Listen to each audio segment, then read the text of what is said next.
Hey guys, welcome to a new video. Like, comment and subscribe if you enjoy. Without any further interruptions, enjoy the What If. Chapter 11. Visitors. Naruto looked away as tears swelled up in his eyes and asked, "How long will I be gone?"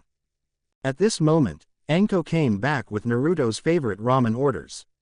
In tote were Tenten, Sakura, and Hinata, all of whom had looks of disbelief on their faces. Naruto's ears and nose had lost some of their sensitivity without the nine-tailed fox's influence, and with his vision blurred by tears, he was unable to discern who had just walked in with Anko. He had to turn aside and wipe the tears off to get a better look. Although they had followed Anko to the room, the three girls were still standing near the doorway, clearly intimidated by the strong commanding auras of the adults present.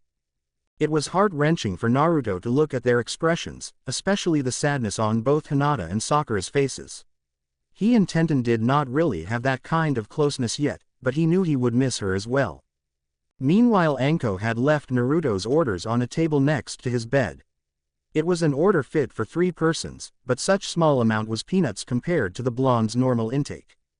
For a moment the lackluster 12-year-old seemed to have come alive to the savory smell of his favorite food. He exhibited strength and agility that did not seem possible before. He grabbed the food, unwrapped the packaging, and was digging in like there was no tomorrow. Wu raised an eyebrow at Naruto's sudden surge of energy and mentally filed it for later. On the other hand, Anko and Asuma looked each other with a worried face when they saw Naruto's pace slowed down after the first bowl, though he was still on target to finish the rest. They would know. Both had taken Naruto to Ikirukas frequently enough to know not to offer to treat too often. They would know how much the blonde could put away before this waterfall incident, even when he wasn't feeling well. 10 bowls minimum. They thought to themselves, must be another side effect of Kyuubi's dormancy, if one could call not having a ferocious appetite for something as unhealthy as ramen to be a side effect. 3 years in all, answered Hijirin with a smile as he watched Naruto down his last bowl of ramen. He didn't take Naruto out to eat as frequently as Asuma or Anko because of his busy schedule, so he didn't notice the little nuance that they had. But you'll be back for the Chunin exam, though, which is just 6 months. Hinata and Sakura let out a gasp when they heard that answer. Tenten, who was standing between the two, reached her arms around them both and gave them a comforting hug. It was easier for her to act nonchalant about it, however, inside she wished he would be around for her to get to know him better. Hee. Wu pretended to hold in his laughter, which only drew more attention. With 3 young ladies needing your attention, you better learn from your dad's mistake, not to neglect any of them, or there will be hell to pay. Naruto's face flashed a blush and quickly turned into one being extremely annoyed. He wanted to give Wu a piece of his mind, but Anko was faster. Shut your traps, Wu, only I can get away insulting my Suma-kun. Asuma glanced back and forth between his former kung fu shifu and his soon-to-be fiancé and sighed. Things will never get dull with her, will it? His mouth formed a small smile as he thought about proposing tonight. Maybe that's not a bad thing after all. What are you smiling about? Anko suddenly snapped at him. You'd better not be thinking about taking after the Gaki's dating habits. I was not. I don't have. I'm not dating. Anko ignored the respective, simultaneous shouts from the adoptive father and son. She walked up to her beau and twisted his right ear while saying, "Now that your son's awake, you have no more excuses," dragging him behind as she passed the 3 blushing girls and exited out of the room, heading to the nearest hotel room. After an obviously exaggerated act of shuddering in fright, Wu looked at Naruto and said, "Just think," tilting his head toward the 3 fangirls while winking, "you got 3 times the problem." Kakashi gave way to his perverted giggles as he came across a favorite scene of his in that infamous Ika in his hands. The giggle coincidentally happened right after Wu's comment and caused the blush on the girls to deepen in shade. Tenten thought to herself, 4 if you count the absent Ino. Hijirin inconspicuously cleared his throat.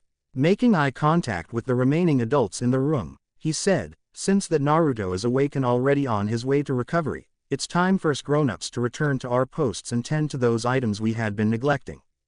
"Asu," replied Kakashi and Yugo jointly with a short bow. They exited the room, one heading toward Inuzuka compound looking for Sasuke, and the other heading toward the Anbu headquarters to pack for that assassin mission she had been putting off. Wu and the Sandaime were the last to go, and the Taoist priest had only left because of Heejuran's persistent insistence. Once the adults were gone, the room became awkwardly silent, save the noisy hospital equipment's humming in the background. The girls remained near the entrance door, having not quite made their way fully into the room yet. Naruto couldn't quite comprehend why that was so. It seemed as if they were afraid of him. He put on his infamous false smile and said, "Don't worry. You can't catch what I have." That broke the ice and got a light chuckle from the girls as they moved in closer to Naruto. Having just witnessed so many accomplished ninjas and one weird-looking foreigner with a commanding presence in one room, all caring for their favorite blonde, had been not only intimidating, but had also made their presence and any childish romantic notion seemed out of place and insignificant. As they got closer, Naruto squinted his eyes and thought, "What is this?" His hands frantically went to his eyes and rubbed them as if to make certain that he wasn't seeing a mirage of sorts. What happened to my eyesight? He could not comprehend why the girls looked slightly but noticeably blurry when they stood by the doors and why their image became clearer once they got closer. When the Nine Tails was still active, he never had to experience any blurry images, especially with distance of a room so confined as this patient room. Kyuubi. That must be why. Before his thoughts could delve further into the vast amount of adjustments he would now have to make due to what that despicable Wu had done to Kyuubi, he was interrupted as he caught Sakura's words mid-sentence. "Do you feel, Naruto-kun?" asked Sakura, the first of the girls to speak. That was the line that she had been rehearsing since her arrival at the hospital. It wasn't that she didn't know how to talk to Naruto, like the blue-haired Hyuga next to her. It was just that if she hadn't planned for at least something to say, she wouldn't know what to say to someone in a hospital. "Dunno yet," replied the blonde honestly, though slightly annoyed that his thoughts were abruptly interrupted. "I think I'm normal." "Why do I have the feeling that he didn't mean that in a good way?" mused Tenten while turning her head to see if Naruto's classmates had picked up the same vibe. I guess I'm overthinking things. Normal. That used to be what Naruto wanted to be more than anything in the world when he was younger, when he was an orphan, ignored and unloved, when everyone thought of him as something to be shunned. But now, he would give anything to turn back the hands of time so as to reverse his own acts of stupidity in the mindscape. At least before Kyuubi's current dormancy, he knew he could always count on her chakra to heal him if and when he had to go all out to protect his precious people. With his security blanket gone. "Why are you leaving us, Naruto-kun?" asked Sakura. "If you go, what's going to happen to Team 7? Even though the three genins on the so-called Team 7 inches had just barely made their roll call, they had only met once.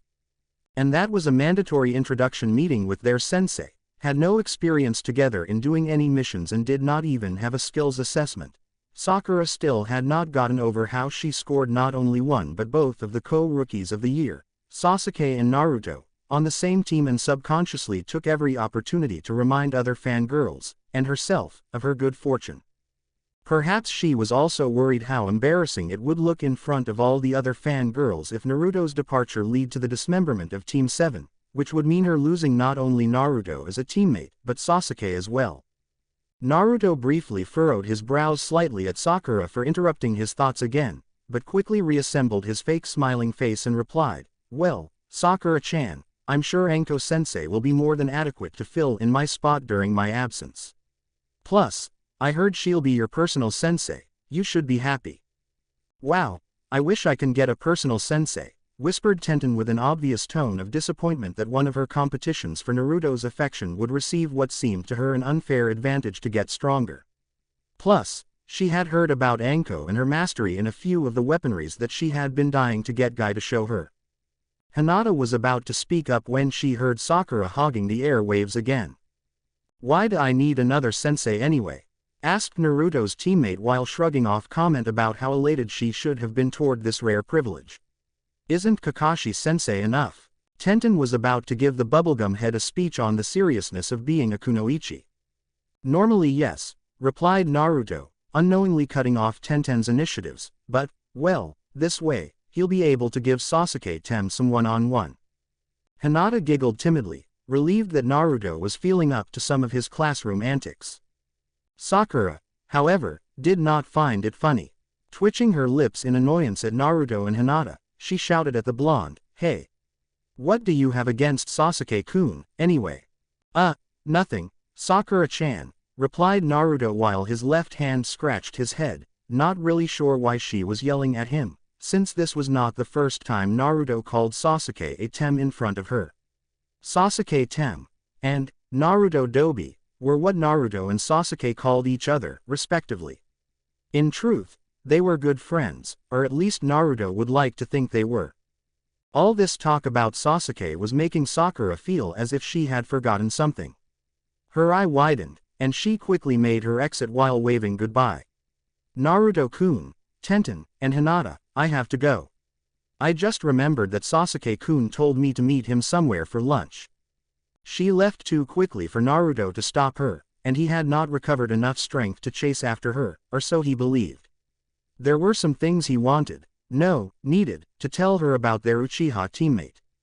Things that he had found disturbing, especially the evil stare that Sasuke had used against Ino when Iruka-sensei was announcing the team placements. Alas, he no longer had a reason to strain his voice. She was already too far away to hear him. And Naruto-kun. The said blonde stared one last time at the door where he last saw Sakura leaving abruptly before turning his eyes to the speaker. "Yeah, Hinata-chan." Staring at her hands and pressing her index fingers together, Hinata managed to voice, "You still haven't answered the coup question why you need to leave."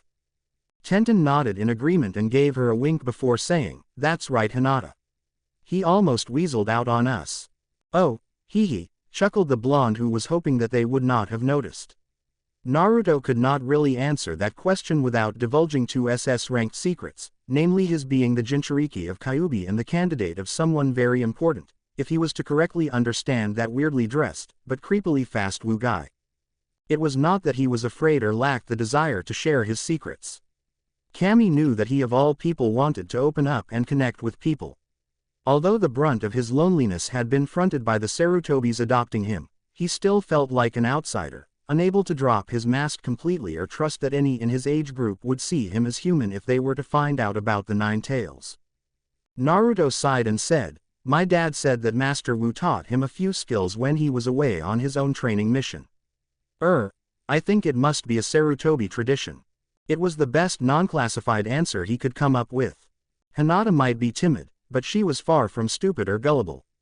Although her Hyuga training detected no falsehood in Naruto's statement or body language, she was able to tell that Naruto was not disclosing everything. She sighed after him, knowing that her crush was far from ready for a relationship, not that she was brave enough to approach him about one, yet. While the Hyuga heiress was talking with Naruto, Tenten was staring at the sword leaning against the nightstand, the same one that she had seen Naruto carry when they first met. Though it was not as masterfully crafted as Wu's was, Tenten could still see that the sword was special in its own right. She picked it up like someone who knew how to hold one and twirled it in her hand, checking out its lightness. Impressed, she stepped into her own little world, oblivious to the fact that she was holding Naruto's sword or that others might be watching her. Smiling, she pulled it out of its sheath and performed two quick rudimentary slice strokes. "Gigi gave that to me on my 10th birthday, the sword owner said to her, impressed by the way she was examining it. Tenten, awakened from her own stupor, blushed that she had been caught committing such a gross faux pas. Most ninja combats were won because one side underestimated its opponents or failed to retain the element of surprise, which mostly stemmed from unique clan techniques, keke genkai, or special weaponry. Thus, things attributing to that surprise were usually guarded secrets and not looked at kindly when someone, even from the same village, snooped around, which was essentially what Tenten was doing. Downplaying her mistake, Naruto asked, "So what do you think of it?" Gingerly Tenten placed the sword back into its sheath and returned it to its place, leaning next to the nightstand. "Sorry about that, I get carried away sometimes when I see an unusually rare weapon. Your sword looks like it's been passed down through quite a few skillful swordsmen. It has very few recent scratch marks, which means either the one that had it before you either didn't use it very much, or he was very good with it. I believe it's the latter." Naruto smiled approvingly while saying, "Yeah, I believe he was too." Unbeknownst to them both, they were mostly correct about the sword's previous wielder. They were only wrong about her gender. Really? Asked the elated weapon specialist, who then continued to ramble, did you notice this scratch on? At that moment, Naruto suddenly blanked out briefly, during which a flash of blank nothingness surrounded him as he heard a muffled voice sounding out something incoherent in the background. When his consciousness returned to him, he whispered, Q. Tenten and Hinata looked puzzled at each other and mouthed 9 after Naruto. Anyo, and Naruto, are you missing as something? Asked Hinata, while activating her Kekkei Genkei, hoping to find whatever it was that had 9 of. That familiar welcoming voice brought him back to reality. Naruto covered his mouth and gasped as he realized what he had nearly said. Seeing that Hinata already has her Bakugan activated, the blonde asked, Hinata-chan, can you check on Sakura and Sasuke for me, please? Don't ask how I know, but I think they are in trouble. The blue-haired girl nodded and poured more chakra into her eyes with a focused intent. The room became silent again, save the faint beeping equipments in the background. Hinata focused first on the training grounds, nearby which the hospital was conveniently built. Nothing. Her focus then shifted towards the few nearby restaurants such as Naruto's favorite ramen stand. Fruitless again. Finally her search took her to just outside the library where she saw Sakura running toward Sasuke, who was waiting under a tree out front. Found them, she announced.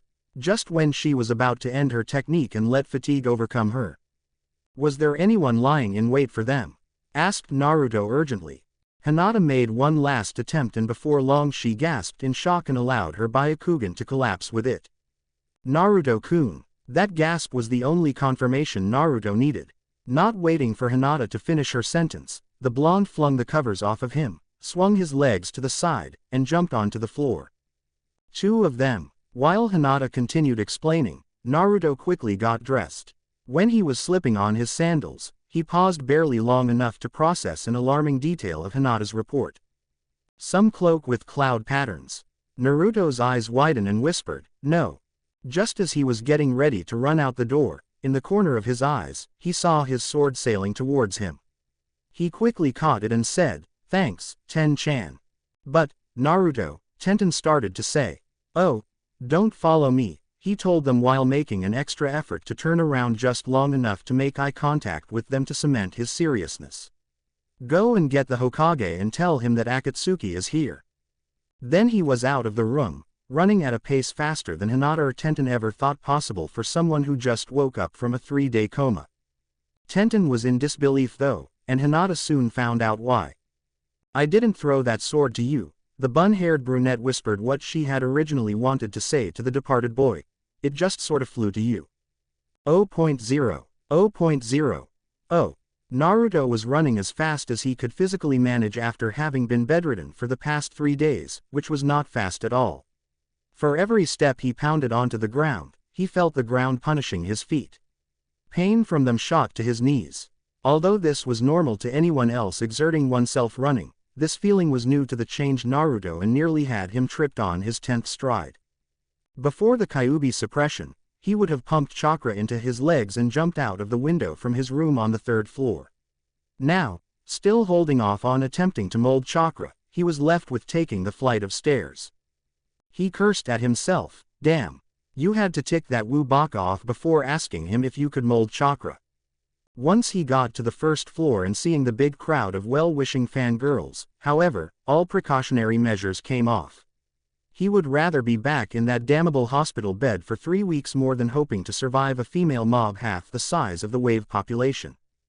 Doing it out of impulse more than having carefully thought it through, he channeled energy into his legs and leapt over the crowd before him, somersaulting in midair, and landed under the front doors of the hospital main entrance. He did not even take the time to be astonished at how he had managed such a feat. He continued running towards the library, unbeknownst to him, at a much faster pace.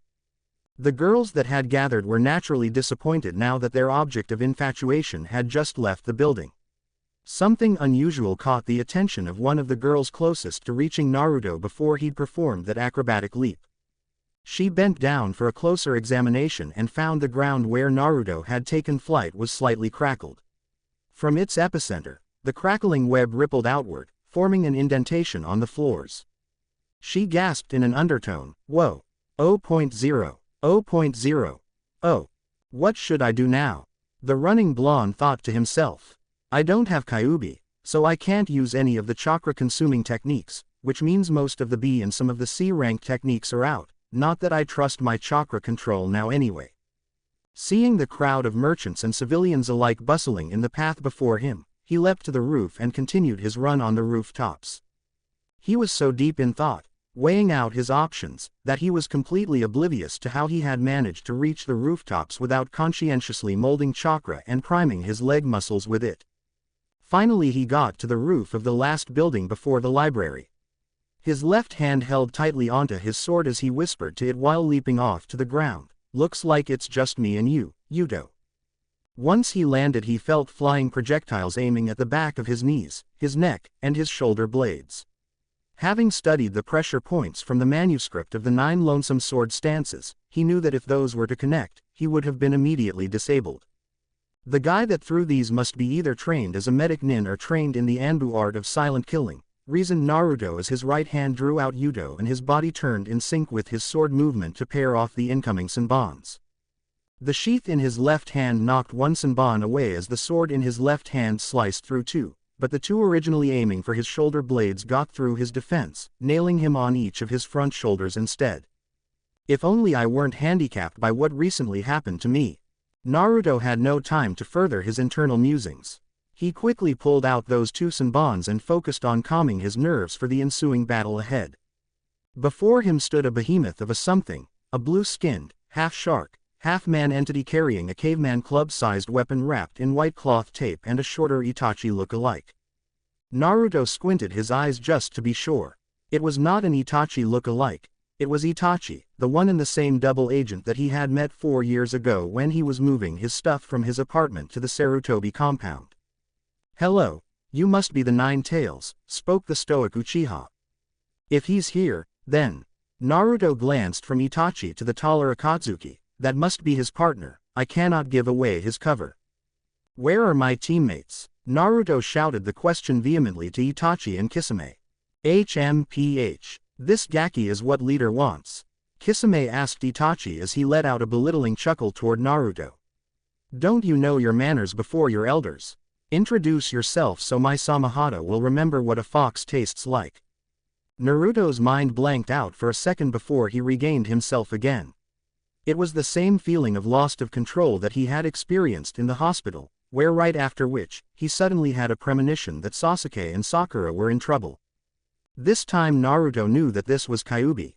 It was as though his tenant was showing her disfavor at the blasphemous comment coming from the shark-like shinobi. True, Wu's chi suppression technique had certainly brought the curtains down on Kyuubi's unchecked influence over Naruto. It most definitely had cut off access to Kyuubi's abundant chakra and healing powers. However, the Biju refused to be denied and was still able to make her presence felt.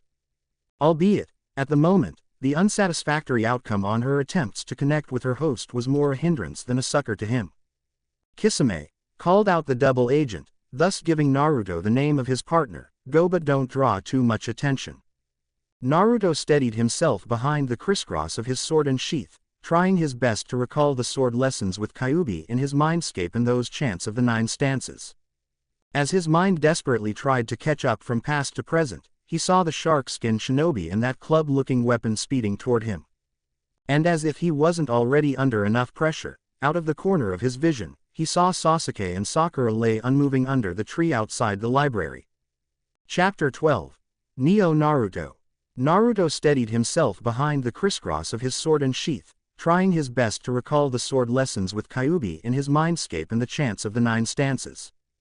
As his mind desperately tried to recall the past and bring it back to the present, he saw the shark-skinned shinobi carrying a club-looking weapon speeding toward him.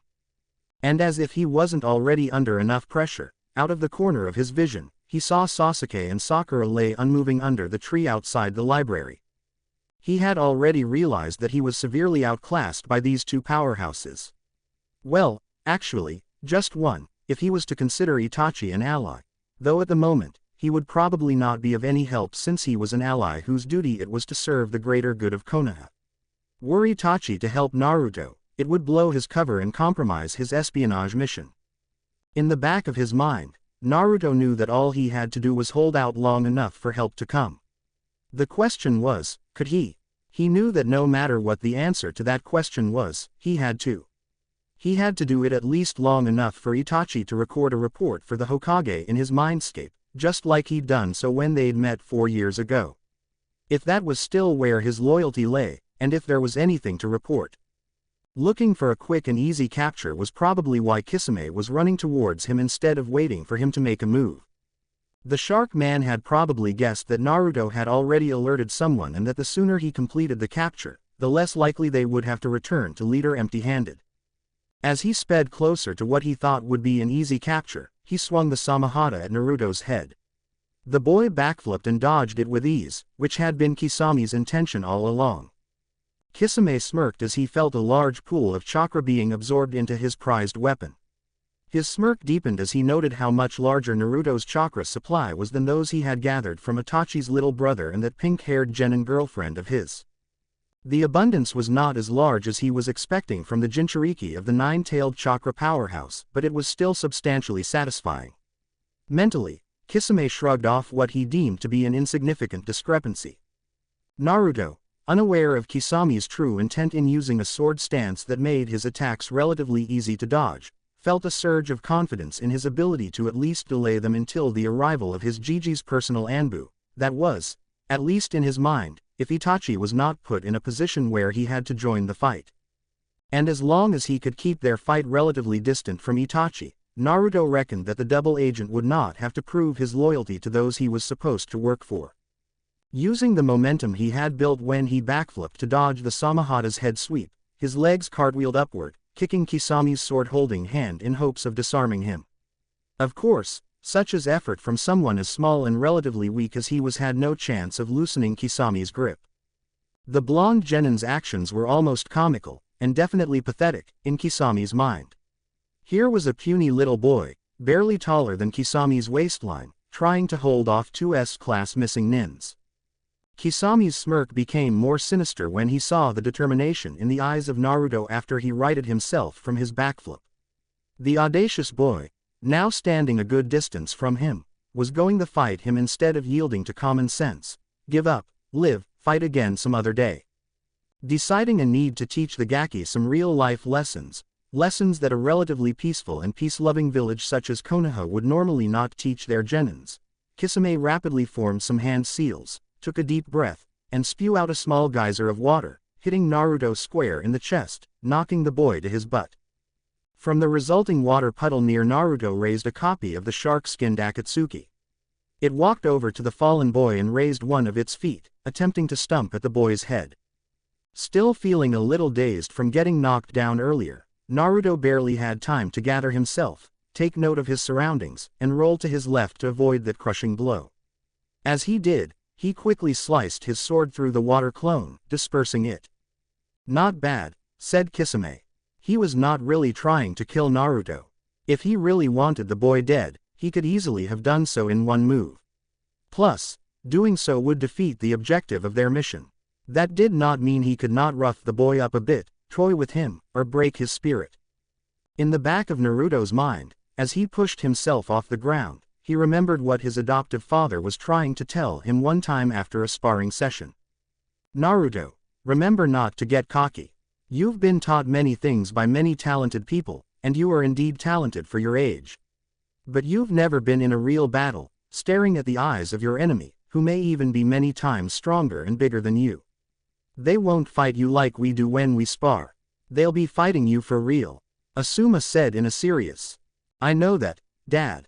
I don't think you get it. You don't know what it's like to overcome someone who has the exact opposite objective as you, wanting to do nothing more than stopping you from accomplishing your goal, your mission. And you certainly don't know what it's like to have to make a choice of whether to take such a person's life or to sacrifice your comrades for the greater good of the mission, of the village. Dad, don't worry, I won't get too cocky. Plus, won't we be in a 3-man cell led by our Junin sensei? You're missing the point. You'll understand when the time comes. Dusting himself off, Naruto just realized that Asuma was not telling him not to underestimate his opponents or not to think too much of his own abilities. Rather, Asuma was trying to explain that the realities of a battle could not be taught through training or lectures. They could only be learned through enduring real-life battles. It mattered not how many jutsus Naruto learned, how privileged of a clan library he grew up having access to for the past 4 years, or how well-grounded and diversified his training from his senseis were. Naruto now knew that in battle experience trumps knowledge any day. That did not mean he wasn't going to try. However, at the moment, Naruto was still wary about molding chakra. There was still too much unknown. For example, what would happen if something backfired this time? If it was only his life on the line, he would probably not care about the consequences. But, with the fate of his teammates still uncertain, only attacks not dependent on chakra usage were viable, which meant Naruto charged forward, using the footwork for the sword dance that Yugo-sensei had taught him, spinning his body in sync with his arm movements and crisscrossing his sword and sheath in a sublime combination of both offense and defense. This sword dance was the same one that, unbeknownst to him, had been taught to a select few by his very own mother, Uzumaki Kushina. Unfortunately, the blonde genin was too busy executing his movements to notice the momentary surprise on Kisami's face at seeing the all-too-familiar movement that he had seen his own partner practice so many times when they were alone. The shock came and went. Kisame felt no need to dwell on it. Since Uchihas were well known for their technique copying Sharingan, the blue-skinned Akatsuki dismissed the unlikelihood that there might be something more to the similarities between Itachi's and Naruto's sword dance, reasoning that his stoic partner had probably copied it off someone in Konoha with his bloodline limit. This minor detail, like the one about the unexpectedly low amount of chakra that his weapon had absorbed, was ignored. Naruto moved surprisingly quickly for someone his size and closed the distance between them and launched himself into the air, with his sword and sheath forming a scissors pattern aiming to behead his fiendish foe. Had Naruto been a few years older, with his body matured to a more respectable height and build, Kisame might have taken such a lethal move, and such a dangerous sword dance more seriously, for he was well aware what this dance combination could do in Itachi's hands. With Naruto, however, Kisame spun right, pivoting clockwise on the ball of his left heel and effortlessly dodging Naruto's attack. Since his chakra eater had been resting on his right shoulder, the spin also meted out the perfect counteract, catching Naruto in the back by surprise. Fortunately, the kunai dodging training with Anko paid off. The subconscious reflexes baked into Naruto's muscles through those countless hours spent enduring Anko's sadistic tortures warned him of the incoming hit. Reacting almost instinctively, Naruto lowered his arms, disengaging the sheath and sword crisscross attack, and swung them behind him, crossing the weapons upward to form a defensive structure this time, hoping against all logic that this would be enough. "Ugh!" grunted Naruto in pain as he felt something ripping his weapons from his hands while callously shaving the now unshielded area on his back, shredding that portion of his ninja attire, splashing blood and exposing open flesh to the unforgiving cold air. Pain was another thing that Naruto had yet to become accustomed to in his new Sans Kyuubi-aided self. Without the soothing, numbing and healing effects of his tenant's chakra, he was left to deal with the excruciating pain of the torn flesh on his back like any other normal shinobi. Naruto was not afraid of pain. He certainly had more than his share of it in the orphanage. However, these 4 years with the Sarutobis had been kind to him. Besides the occasional minor cuts, scrapes, and bruises he had incurred during training, which were quickly mended by his tenant, he had experienced nothing close to pain of this extent. Then he felt something grabbing his right ankle, halting his forward momentum in midair.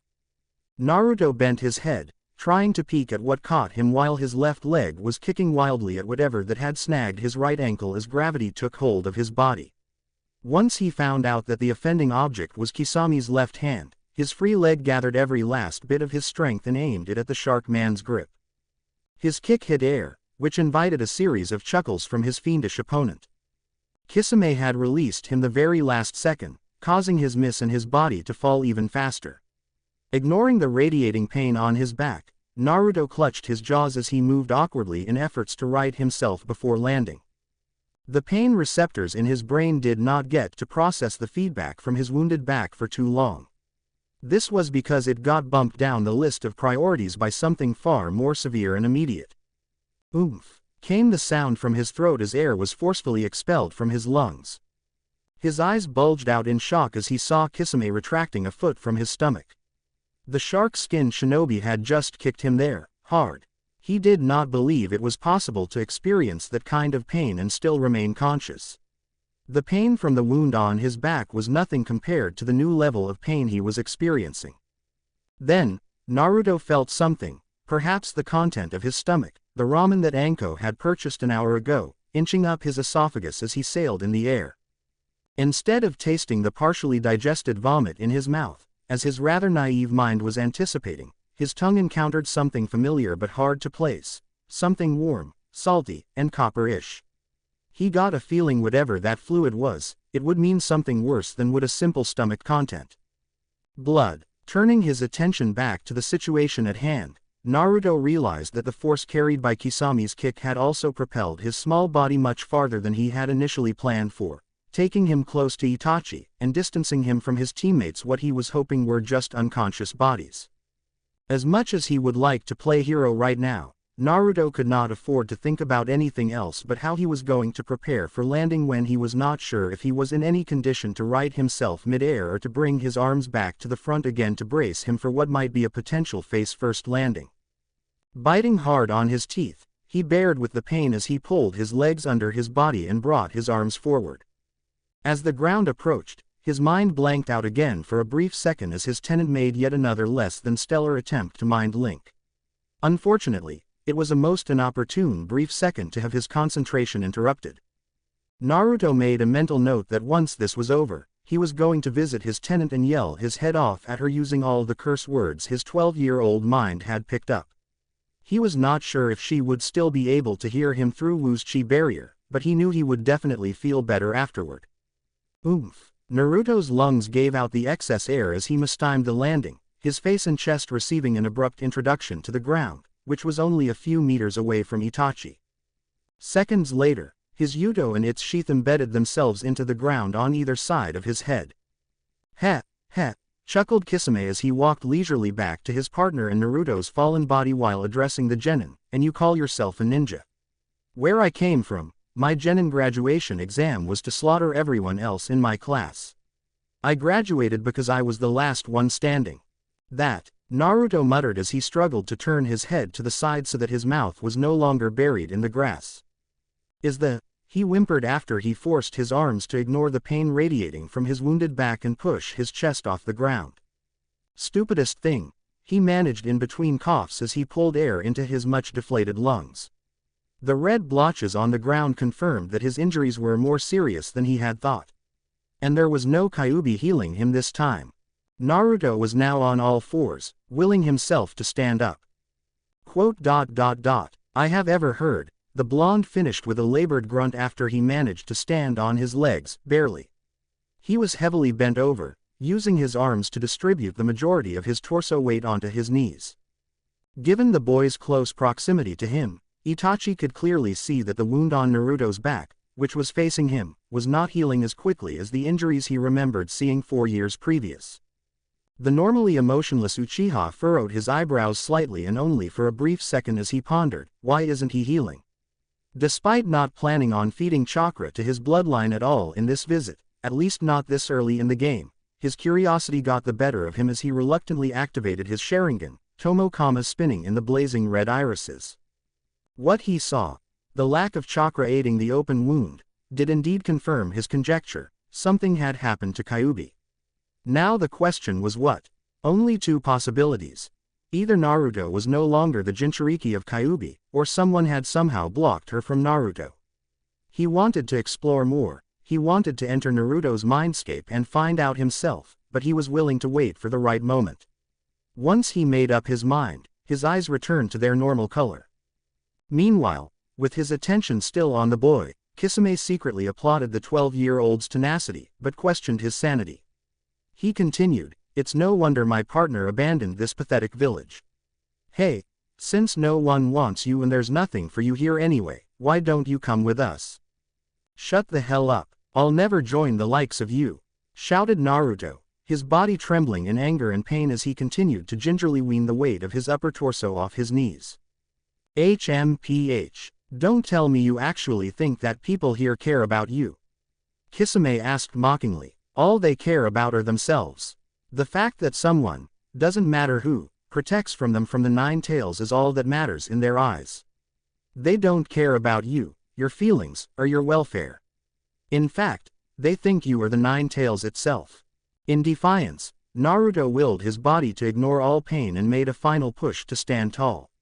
He shouted with more vigor than before, "You don't know what you're talking about. I have people who cares about me here, and who I care about." Images of Jiji, Asuma, Anko, Iruka, Kakashi, Tenten, Hinata, and faces of many other friends he'd made at the academy flashed in his mind. They have become precious to me. The injured blonde grunted as he made a hand-cross seal for his signature jutsu and shouted, "Kage Bunshin no Jutsu." Nothing happened. No chakra surge, no chakra expansion, no chakra pull, no chakra molding, no chakra anything, and certainly no clones. "Hey, my Samahata absorbs chakra," explained Kisame, ever so smugly. "Like I said before, you should just give up now. A gaki like you doesn't stand a chance against me. Guess there's no point trying any of the other jutsus I learned from Jiji's wonderful clan library, huh?" pondered Naruto, furrowing his eyebrows. Just when he wanted to attack Kisame with some kung fu moves that Asuma taught him, he found himself engulfed by a large water sphere, which he immediately recognized as one of the Suiden jutsus that he had read about, Suiro no Jutsu. Naruto held his breath and looked around within the water prison. He saw another Kisame water clone holding him prisoner. Just then, Naruto felt an overwhelming pressure in his head. This new sensation overtook his whole body like a heavy blanket threatening to suffocate him. The feeling, the heaviness, was so overwhelming that it robbed his attention from his otherwise unbearably painful injuries. His first guess was that it had something to do with his tenant trying to mind link with him again, but the feeling was not the same as that of Kyuubi's attempts. This time, the signals were much stronger, more refined and focused. Another deviation was that he did not blank out like before. Paradoxically, this pressure was making his mind feel more alert than before, though at the same time he felt as if he was somehow losing control of himself, of his body, and of his independent thoughts. It was as if his mind was no longer connected to his body, as if his conscience took on a detached ethereal form, and for the duration of this whatever this was, he was looking on the events unfolding before him as a bystander. This feeling was absolutely surreal.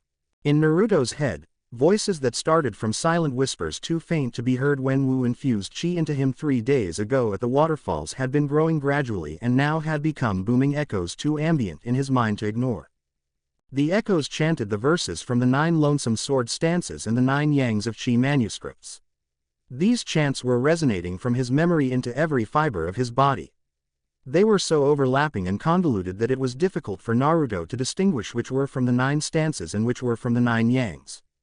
All the while that Naruto was experiencing what could be termed as an internal mutiny, one within his own consciousness, Kisame had finished closing in on him. The shark man fiend now stood in front of what he thought to be a shell-shocked boy, one so panic-stricken that he had become paralyzed with fear. Kisame's left hand made a quick hacking motion aimed at Naruto's neck, intending on knocking the boy unconscious, similar to what he had done to the other 2 genins.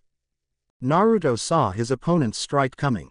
In fact, he saw it coming the moment Kisame's arm muscles twitched, much like the times he'd fought in his mindscape, capable of anticipating his opponent's move by reading the subtleties of their muscle twitches. What the hell? He, or rather the ethereal containment that was his surreal awareness, shouted, but no audible noises came forth.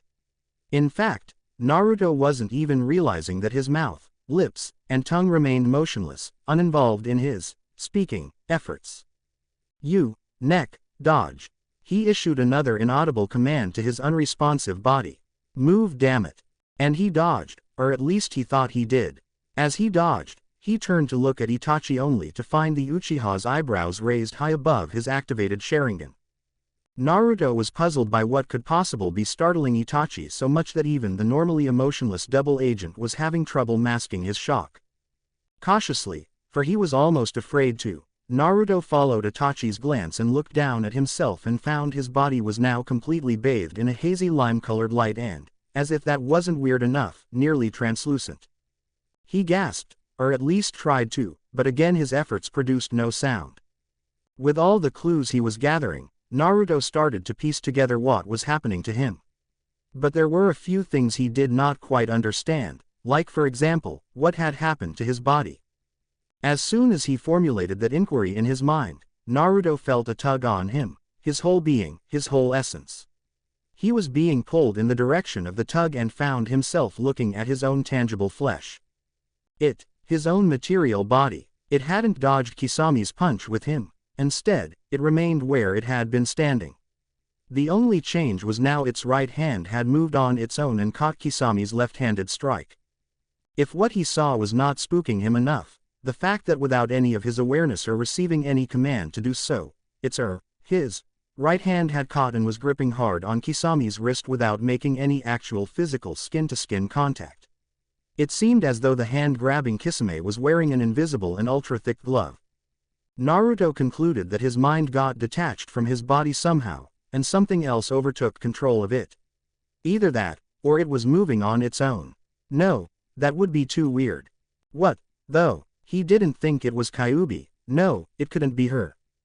Turning his attention back to the matter at hand, Naruto could see the shock on Kisami's face as well, the look of incredulity in his eyes. He could even lip-read Kisami's curse words as he struggled to free his wrist from Naruto's grip. But what captivated Naruto's thought process was how Kisame was looking at it, the body, instead of him, the mind. Unlike Itachi, whose Sharingan were able to see the ethereal manifestation of his mind, his consciousness, Kisame could not see that separation between mind and body and was unaware of the dilemma that Naruto was having. After some unproductive attempts, Kisame raised his Samahata off his right shoulder and tomahawked it at Naruto, intending on hacking the boy's head off. The success of the mission be damned. From the sideline, Itachi's Sharingan could see that Kisame was putting everything behind that swing, and carefully readied himself and his Sharingan to send Samahata to another dimension, if needed. Kisami's speed was so fast that even though Naruto's ethereal awareness was able to see that monstrosity of a sword got within a hair width, he had still yet to register his shock before issuing commands to his rather detached body, hoping against all hopes that it would respond this time. Fortunately, what or whoever that was controlling his body was already aware of the attack and knew what to do. Much to Naruto's chagrin, his body failed to respond to his commands, and again it moved on its own, tugging at his ethereal form to pattern after its swift movements. It let go of its hold on Kisami's wrist.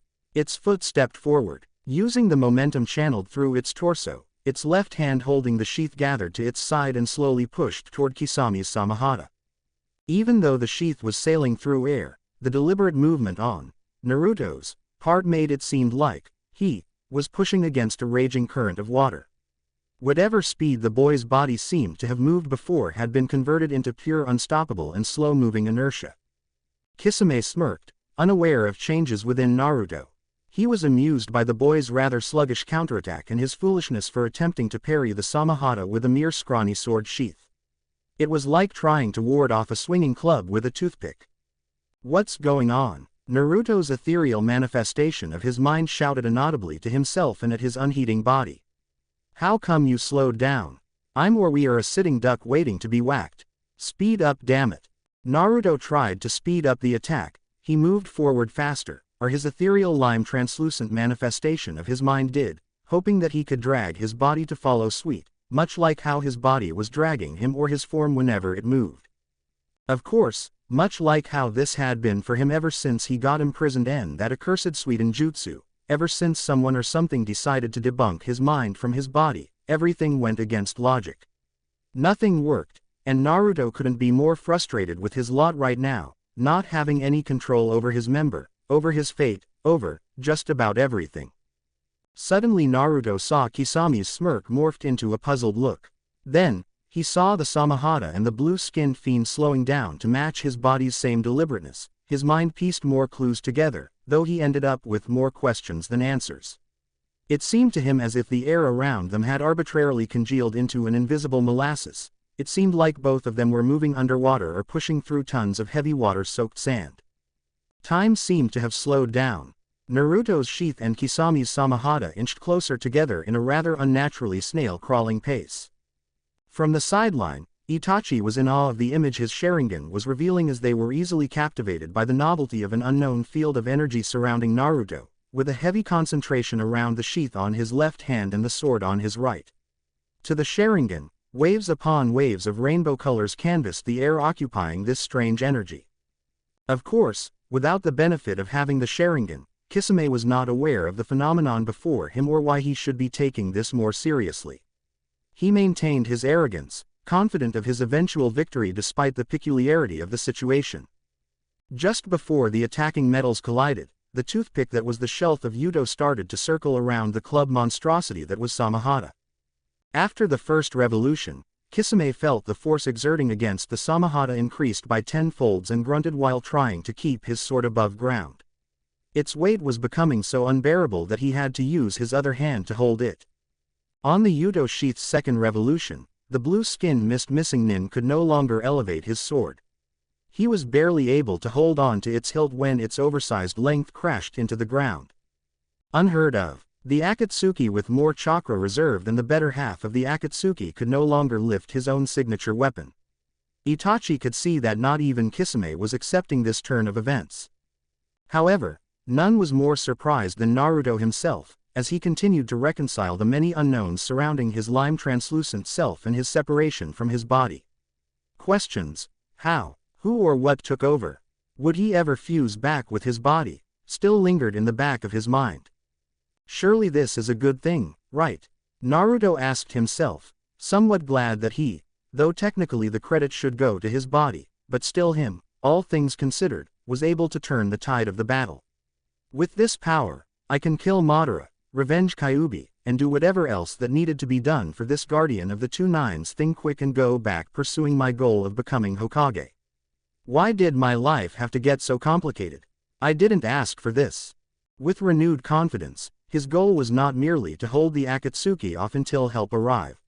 Now he was starting to believe that he, a mere genin, could beat an S-ranked missing nin by himself, with, of course, help from whomever or whatever taking over his body. Naruto's body, once finished circling the sheath twice around Shark Man's sword, leapt toward him while arching its right arm, readying for a diagonal sword slice. While elevating, its left arm dragged the tip of Yudo's sheath against the length of the Samahata, blazing a trail of sparks in its wake.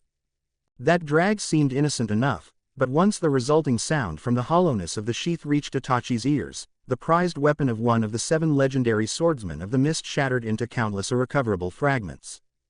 Kisame was pissed. How could he not be? His weapon was one of the legendary swords. People had killed and plotted, including himself, to get this weapon, and it was his. Why? How? He pondered. What, though, had made him a mere genin baka this powerful? Was this the reason that leader wanted us to come so early in the game, even though we are not really ready for the Biju extractions? If he had been properly warned, he would have taken things more seriously, instead of toying with Naruto like how he had done in the beginning. If leader knew about this yet withheld it from us, I would. Kisame didn't get a chance to finish his thoughts. He saw the boy at the crest of his leap swing his sword for a diagonal slice. Kisame dodged, or so he believed, as he jumped backwards toward his partner Itachi.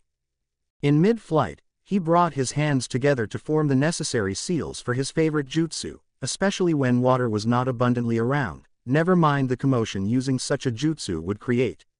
At the moment, he was so pissed at what Naruto had done to his Samahata that he wanted to skin the boy alive with a dull knife, even if it meant returning to leader with a dead Kyuubi Jinchuriki. Actually, right now, he didn't give a damn about what leader would think. Sweden. Baku Sushoha called out Kisame as he tilted his head back to gather himself before expelling water from his gullet. The water shot forth from his jutsu, but instead of it expanding into a large volume of water like it was supposed to, it got caught up in the circular waves of energy produced by Naruto's sword slice. The water stream got dispersed into tiny droplets scattering all around him and became entrapped in air pockets so small that the droplets were easily absorbed by the dryness of the air. Whoa, Naruto exclaimed incredulously, though he was still inaudible. I could get used to this. So what if I have to give up some, actually all, control of my body? I'm such a kickass. The failure of that Sweden jutsu allowed Kisame to see what Itachi was seeing all along with the Sharingan, namely a visual representation of the air of heaviness that had surrounded him a second ago. Once he landed next to Itachi, The shark-like Akatsuki turned to his red-eyed partner and asked impatiently, "Aren't you going to do something?"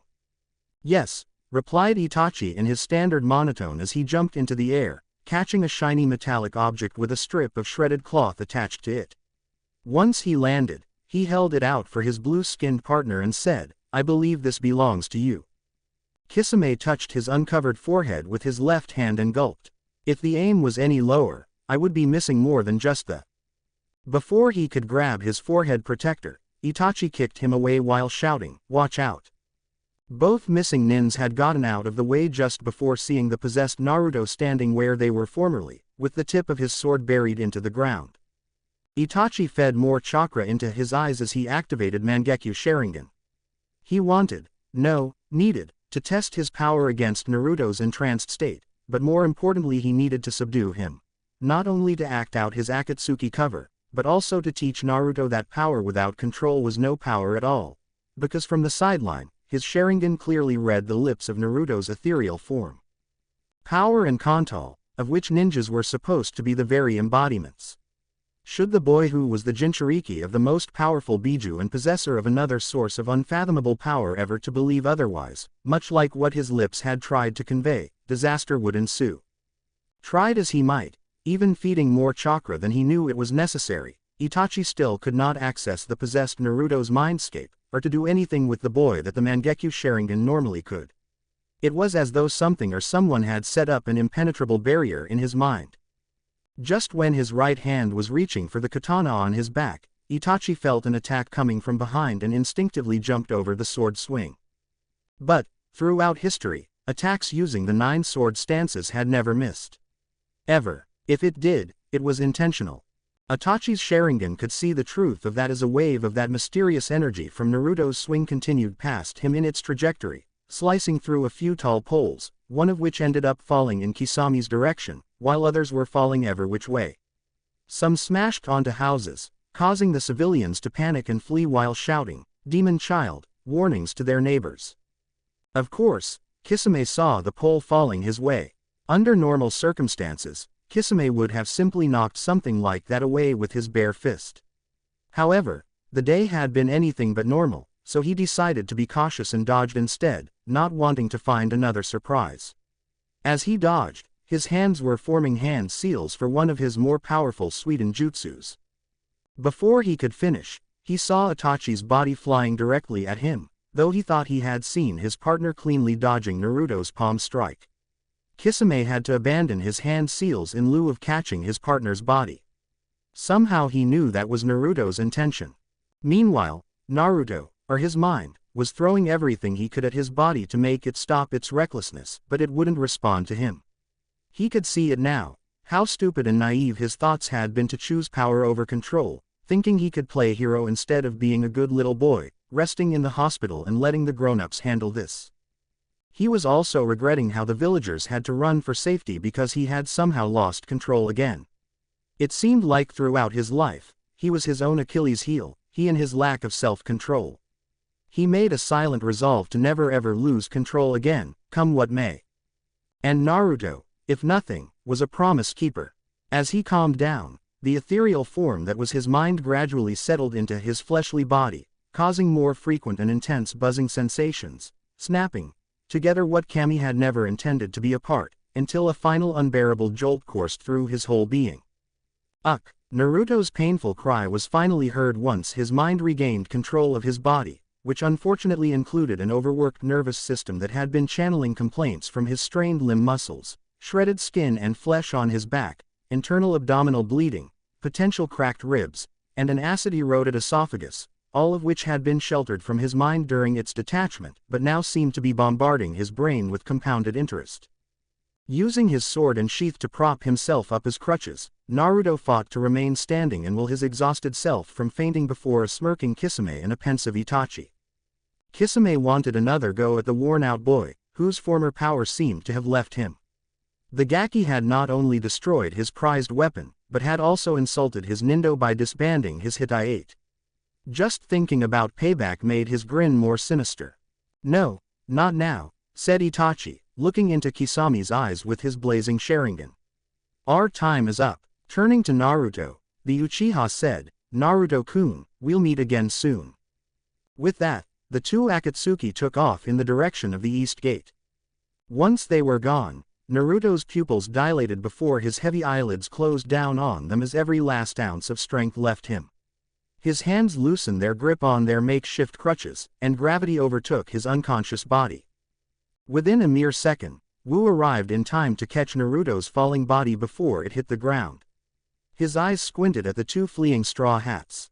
For a brief moment, he debated on whether to go after them and decided that since he could not do so without jeopardizing the prophesized guardian-to-be's safety, he would not interfere with what he deemed to be bad blood between those two and Konoha. On the other hand, if they were here for Naruto, well, if that was the case, his and Master Wang's successor in training would have to be ready for them the next time they meet. Wu's thoughts now turned to Naruto. Could it be this soon? His two fingers lifted up Naruto's eyelids and confirmed his theory.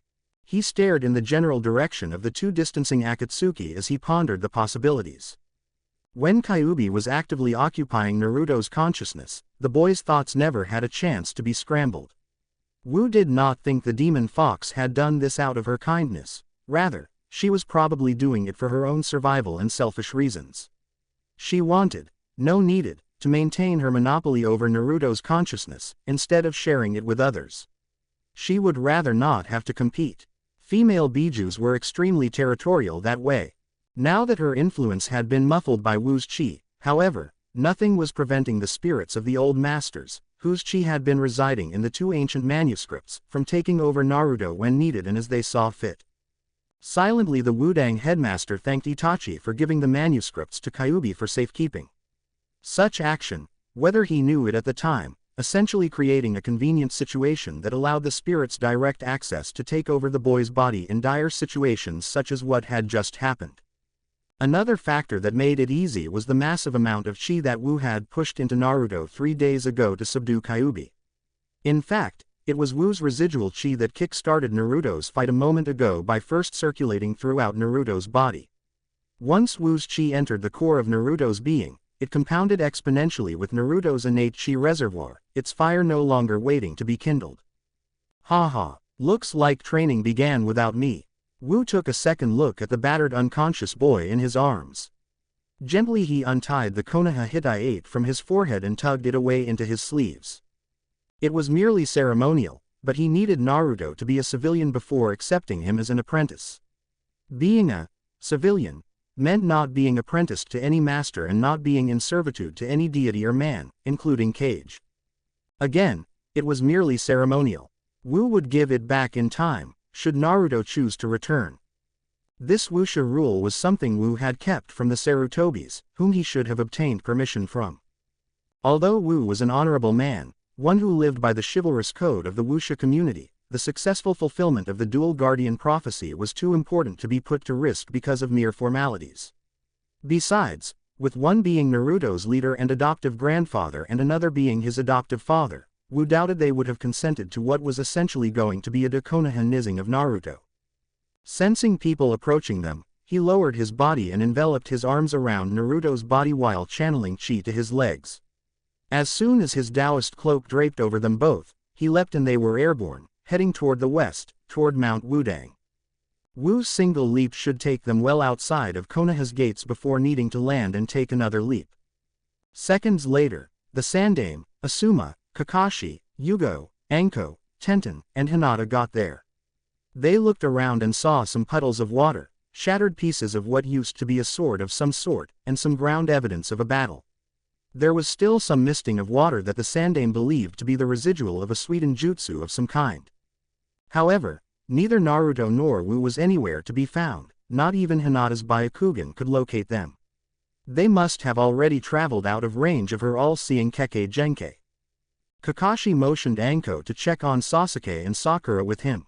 Anko was a little reluctant at first, but she went anyway, fully aware that teaching Sakura was a direct order from her Kage, and soon to be her future father-in-law, especially when the man was standing right next to her. Suddenly, the Sandaime yelled, "Get down!" Heijiran flashed through a set of hand seals for a Doden Wall Jutsu, just in time to block a Chinese throwing knife, one that Asuma recognized belonging to Wu. Tied to the knife was a ribbon with message that read, See you in 6 months. Chapter 13. Wudang and Kinesthetics. Wudang was more than a name of one of the most prestigious school of Kung Fu in the wuxia community. It was more than a style of martial arts that embodied the simplicity of nature and the fluidity of time. Nor was it simply an embodiment of how good always triumphed over evil. It was the name of a literal mountain located somewhere beyond the realm of the shinobial elemental nations and the home of arguably the most revered Kung Fu master of all time, the late founder of the Wudang school and Wu's teacher, Zhang Sanfeng. As Wu was arriving to the foot of the said mountain, he looked around at his surroundings, the finger-shaped mountain ranges, the valleys carved by brisk howling winds, and streams of the clearest indigo-blue water, taking it all in. He closed his eyes and took in a deep breath of the freshest purity infused with the natural mustiness of decomposing matters. It had been 4 long years. The quickened pace he had set for himself was still too slow by his standards. And now, standing in the middle of the wilderness that he had called home for most of his life, he wished he could have come home sooner. The travel that normally would have taken Wu only a week's time had taken twice as long. Carrying an extra person on his back had stretched even his limit. Fortunately, the child was still unconscious. The Taoist priest wanted to make good travel time, and not having to be bothered by an annoying 12-year-old certainly helped. Though it was this annoying 12-year-old that would eventually free him from his duties as the guardian of the 9 stances. Finally, my dreams of becoming one with nature, thought Wu, not having a care in the world, retired from wuxia, and never having to set foot again into any of the mundane human affairs or their eternal struggle over power and supremacy. His euphoria was interrupted by a flashing mental image of the impatient blonde loudmouth. He shook his head and let out a heavy sigh. Unfortunately, it won't be any time soon. Looking up on the tallest mountain peak, the one poking into the clouds, Wu whispered with a smile, "It's nice to be home." Taking a moment to recirculate his chi again, he took one last series of leaps, launching himself and his passenger higher and higher, until they were swallowed into the clouds. Theirs was one of the most obscure, but it was also one of the safest. Few dared to invade their temple, and of the few who had, none had ever lived to tell about it. Wu could not wait to see his pupils again, especially Chen, the youngest member, the one whom Wu had shamelessly teased before his departure, and also one of the most promising students since Wu himself. 0.0. 0.0. Oh. Naruto woke up, or thought he did, to a vast darkness. He saw nothing, heard nothing, smelled nothing. He whispered into it. At least, he thought he did, but he couldn't hear his own voice. He began to think this was a dream, or a nightmare, or, am I in the vast nothingness that I'd experienced when Kyuubi was quarantined by Wu's chi? Where's that clown, anyway? He spun around, only to find himself getting entangled by something in the process. Suddenly he felt his body falling. Thud. It felt like he hit the ground. Wait, ground. He quickly stood up and became quite aware of things tied around his eyes, stuffed into his ears, and masking his nose. His hands quickly found and removed them with a gusto. The first thing he saw was a bed sheet wrapped around him. So that's what that was. The room he was in was rather simple. It looked like a log box with openings for a door and a window. The only furniture inside was the bed from which Naruto had fallen. The blonde then cast his eyes on the things in his hand. A set of earplugs, a blindfold made from the toad-patterned cloth used to make his pajamas, and a nose clip. "What the hell is going on here?" shouted the annoyed boy, "and where is my Hitai-ite?" He turned toward the snickering Taoist priest and pointed a finger at him in anger. "You think this is funny? Well, greetings to you to young fish cakes," replied Wu with a grin, "and no, I don't think it's funny, it is funny." Naruto gave a weak laugh before launching at Wu, ready to punch that grin off his face. In midair, he saw Wu wiggled his fingers, and suddenly he found his body unable to move. It was just like that time in the hospital bed when Wu temporarily paralyzed him with some sort of pressure point technique. He was able to hit my pressure points with chi alone. Naruto thought. He might not have Wu's mastery of the pressure point techniques, but he was certainly aware of them and could perform some to a certain degree due to his study of the pressure point map in the manuscript of the 9 sword stances. Wu moved out of the way, and the momentum of Naruto's flying body slammed into the wall. His body remained paralyzed in an awkward rigidity, causing more annoying snickers from Wu. Wu Baka, you coward. Release me and fight me like a man, grunted Naruto, barely able to move his now swollen lips. Maybe one day you'll fight me as my equal, snorted Wu, but right now, fish cakes, you're not worth my time. Plus, it's beneath my status as a headmaster. No offense, it's the honorary code of Wuxia that the elders not fight with their younger. Bullshish, said Wu, now close enough to physically press a pressure point near Naruto's vocal cords. No cursing either. Now, I hope we don't have to do this every time you see me, or else it's going to be 6 long months. Wu tapped another pressure point on Naruto's back, and the blonde's face slid down the wall as his now movable body collapsed to the ground, only to quickly pick himself back up. He thought about charging at the Taoist priest again, but he stood down, knowing the outcome would be the same. Still feeling frustrated, though much calmer now than before, Naruto crossed his arms and pouted, HMPH. Wu shook his head and said, well, just like I would expect from what Asuma told me. You're a cocky hothead who doesn't like rules.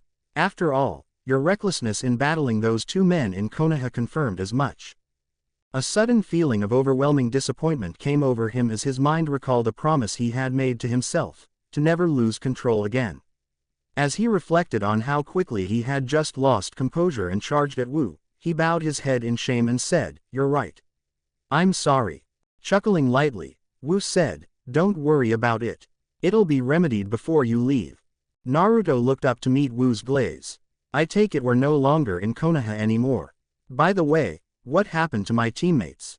Nodding sagely, Wu replied, your teammates were rescued by your Gigi, so don't worry. I'm sure they were well taken cared for.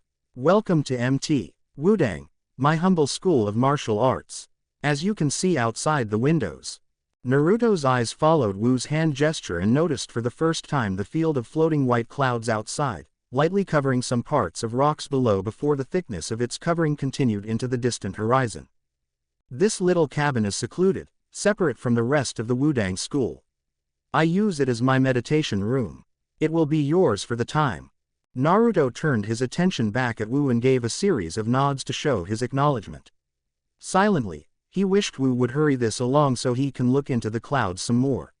He wondered if this Shikamaru-like trait was a subconscious manifestation of homesickness or simply because he was captivated by the novelty of his new surroundings. Wu continued, before I explain to you why you have a blindfold, a nose pinch, and a pair of earplugs, tell me what you remember happened before you collapsed. Naruto nodded his head and proceeded to recount the battle. At first I was having my butt handed to me by some shark-skinned guy named Kisame. And when my life was hanging on the balance of the Shinigami, something took over. I then saw my body moving on its own. I was enjoying kicking that shark Tem's butt, until the civilians started to get hurt. Once I calmed down enough I got my body back again, but by then I was too tired and in too much pain. After they left, everything went black. I see, said Wu sagely. He stroked his beard as he pondered Naruto's account for a moment and explained, the spirits of the old masters from those 2 manuscripts must have taken over. And as you have already experienced, it can help you out when you are in a bind, but giving up control in order to receive unlimited power, even for a brief moment, may lead to something catastrophic. Yeah, I get that now, admitted Naruto solemnly. So can you help me? Of course, replied Wu, suddenly with a notable pep in his voice. After you kowtow to me 3 times. Kowtow, shouted Naruto. Surprisingly, he actually knew what that meant. You mean, me prostrate before you? Why? Wu shrugged and replied, a wuxia custom. Who knows? Does it matter? All you need to know is if you don't do it, I can't accept you as a student. That's a stupid rule, scoffed Naruto. He shook his head. I'm not doing it. Okay. Just shout out, Master Wu, when you change your mind, said the Wudang headmaster with an all-too-innocent smile as he leapt out of the window. Oh, great, now what am I supposed to do? Whined the exasperated boy as he saw Wu's body dropped into the clouds, which quickly closed the small exit hole and erased any trace of disturbance. Naruto turned away from the window and examined his room once again. This was to be his for the next 6 months, so he might as well make the best of it. But how am I going to get stronger here if that Wubaka won't teach me anything, he said to himself. Maybe I shouldn't have said no to his idiotic rule.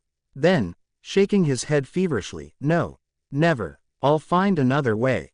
He walked toward the doorway, which was more like a large hole on the wall, since it didn't have an actual door.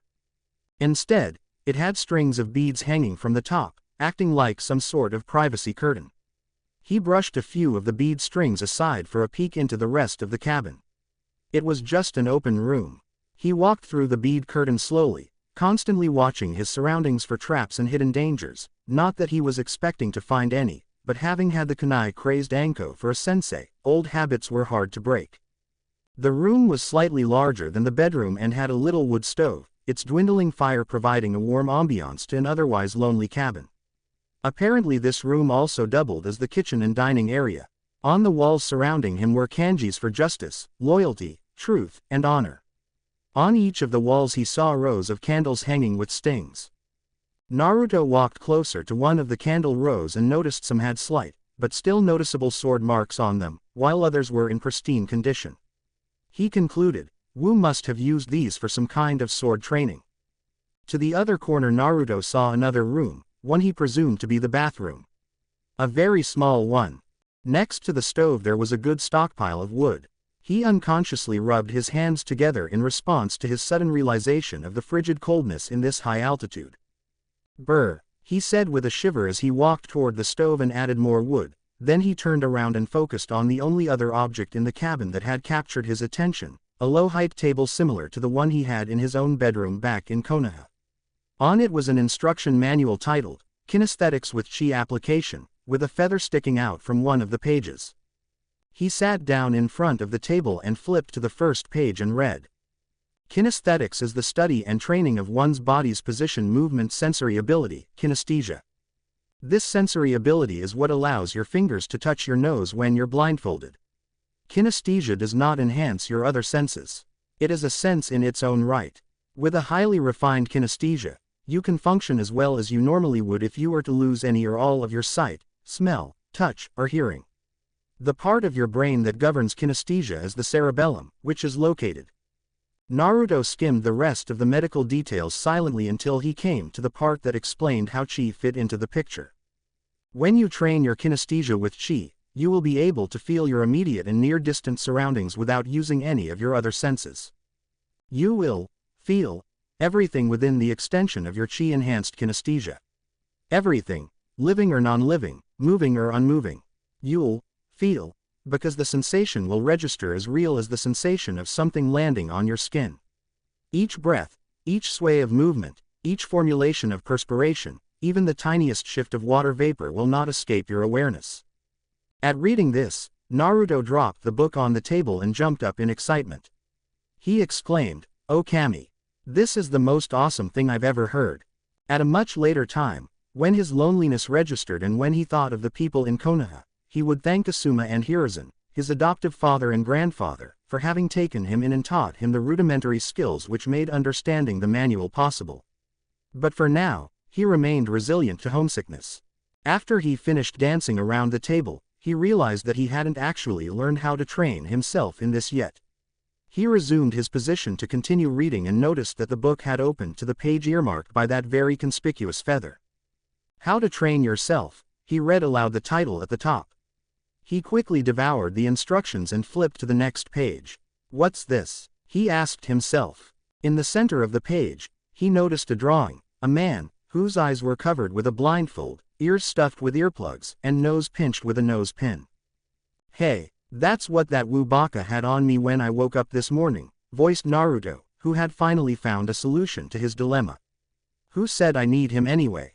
Happy that he no longer needed to kowtow to Wu in order to get stronger, he ran back to his bedroom to retrieve the items he had once vehemently tossed aside. Those sensory blockers were to be his training gears for the next 6 months. Yes, Naruto would get stronger, even without chakra or kyubi. Wu. Never mind that it was Wu who had so conveniently left the kinesthetics manual on the table and bookmarked a certain page with a feather large enough with which to poke out an eye. 0.0. 0.0. Oh. Naruto decided to keep his training gears on from day one, like the manual instructed, even when sleeping. He would deal with his kinesthesia first and tackle chi later. Chi. He shuddered at the thought of having to revisit this after his mistake at the waterfall that netted his current plight, unable to access his own chakra or kyubi. At first this new training was difficult. He would bump into things, well, walls mainly, as the cabin was pretty bare to begin with. In addition to keep his sensory blockers on, he was also instructed to refrain from touching anything, so as not to depend on touch. By the end of the day, however, he was able to maneuver around as normally as if he had been able to see, smell, hear, and touch. And just when he thought he had gained mastery over it, someone came in and had everything rearranged by next morning. Of course, without his sight, Naruto had to learn about this the hard way, bumping into things again, tripping over the table and landing flat on his nose many times. The stove, table, bed, everything, even walls. How that was even possible was beyond his understanding. He suspected it was Wu, but had no way of knowing. He then realized that he hadn't really mastered anything. It was just him subconsciously counting his steps and using his memory to compensate for the loss of his predominant senses, for he had actually remembered where everything was instead of making any advancement in developing his kinesthesia. This training was going to be harder than Naruto had first realized. 0.0. 0.0. It was now the third month during Naruto's stay in Mt. Wudang, and he really missed everyone back in Konoha. Yugo-sensei, Enko-sensei, Team 7, Hinata, and most of all, his family. Often he reflected on how his life would have been had Asuma not adopted him as son. Sure, he would still have the old man and Iruka-sensei, and the father and daughter at the Ichirakus watching over him. And, of course, there would be the friends from the academy. But having a dad, a Gigi, and a little nephew, albeit an adopted one, topped all that. He wouldn't know what to do if something were to happen to them. Today, he woke up like he did every morning and immediately noticed his missing training gears. Fortunately it was night, otherwise, his eyes would be wincing after their long disuse. Night, isn't it morning? He then remembered from the academy that the natural circadian rhythm was 24.2 hours, and without the ability to perceive day from night the past 3 months, his body clock didn't reset daily with the rising sun. So 3 months later, those 0.2 hours added up. And of course, the world was upside down, or at least that was what his eyes were telling him. Another side effect from months of sight disuse. He closed his eyes and lay back into his bed. Why was he allowed to see again? And for that matter, hear, and smell, and presumably touch. He had already made great strides in kinesthetics. Not only that, him living alone by himself all this time had taught him a great deal of self-control and self-analysis. In short, he was no longer the compulsive spunky little gaki that Konoha had come to know, and in some, loved. Not to say he became a loner, or worse, a brooder. He was merely more focused and matured. One thing didn't change though. He was still a prankster at heart. After his brain had relearned how to interpret the raw upside-down images sent by his eyes, Naruto stood up from his bed and walked out of the bedroom to the dojo table. And, as he had hoped, there was a different book on it this time. This one was called Chi Mastery. He picked it up and opened to the first page that read, Chi exists in all things living and non-living, moving and unmoving. Naruto skimmed through the description of Chi, since he had already been taught that from the manual 9 Yangs of Chi. His quandary wasn't what but how to access Chi. He searched the rest of the book, hoping to find a different method than what Asuma had shown him. One that would hopefully work on a Jinchuriki. And then he smiled when he found it. A smaller but still obvious bookmark, another feather. He carefully removed it and began reading. Chi training for the two-souled. Most people empty their minds and learn to access Chi with their consciousness, or physiologically speaking, with their cerebrum. If emptying your mind out completely is not doable, such as when you have a second soul interfacing with your consciousness, you'll have to learn to access and control Chi with another part of your brain, namely the cerebellum, which must first be strengthened through. Naruto smirked. That was what he had been doing for the past 3 months, strengthening his cerebellum. Naruto continued to read on with greater eagerness. Eventually he would find out what training he must go through. And just like he had with kinesthetics, he would stumble through it at first, but eventually he would master chi and make it work with kinesthetics. He was stubborn, if nothing else. 0.0. 0.0. A month after starting chi training, and finally tapping into what was already within him, Naruto found himself waking up in the middle of some open space, a stony courtyard of some sort. Beyond the distance, he could see the floating clouds meeting where the courtyard left off. What the F? He started to ask, sitting up, only to find his vocal cord forcefully closed by that despicable pressure point technique. Damn it, why him of all people? Do all ninjas use as much foul language as you? Asked a familiar voice behind Naruto. I was sure little flying monkey knew better than to allow this from his adopted son. Naruto furrowed his eyebrows. Of course Dad wouldn't. It was Anko-sensei's fault. The teenager was frustrated that he could only voice the rebuttal to himself. Are you ready to kowtow yet? Asked the voice again while putting a blindfold on Naruto. Naruto stood up carefully, slowly adjusting to his temporary handicap, and faced the Wudang headmaster. He shook his head. So be it, Wu said as he turned his back on the boy and walked away towards the temple. This time, Naruto sensed him. Hell, no, he's not leaving me by myself again. Naruto chased after Wu's fleeting presence with all his might. Yet, somehow, no matter how hard he tried, he couldn't catch up to the much faster Wudang headmaster. Just when he felt Wu's presence escaping beyond what his chi kinesthesia was able to sense, he felt a new disturbance in the chi around him and dodged to the left, avoiding a sword hack that generated some sparks as it hit the ground. Perhaps this was a test, Naruto reasoned, keeping his blindfold on this whole time.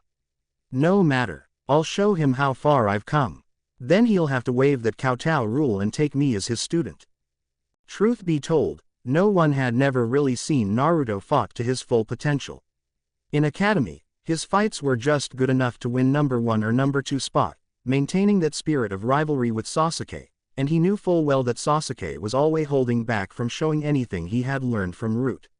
When he fought Kisame, he was just recovering from the waterfall incident, plus he didn't have access to his chakra and had to rely only on Kenjutsu.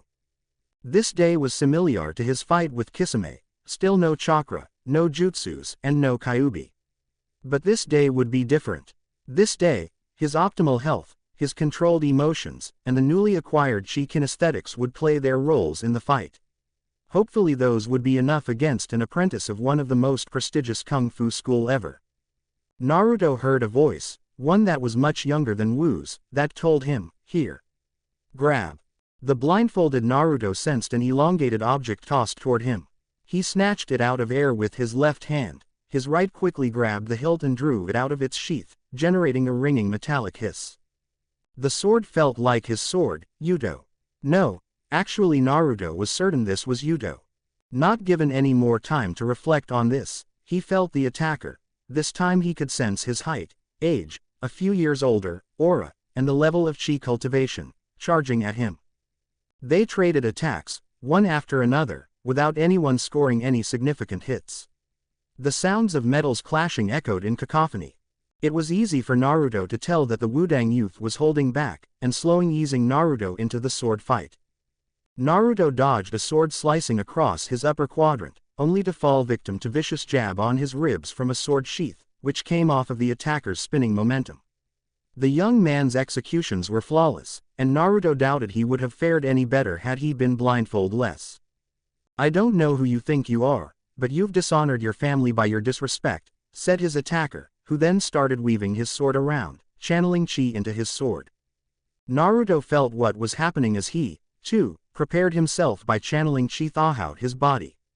Even though he was still quite new to channeling chi of his own, he wasn't a complete novice. Before reading the chi mastery manuscript and practicing the chi training exercises last month, even before setting foot on Wudang, Naruto had already unconsciously awakened his chi reserves while foolishly rushing towards his captured teammates from the hospital. The hardest barrier was already broken then. All that was left for him to do was to learn how to delegate chi usage to his cerebellum, thus doing so autonomically, without any conscious processes.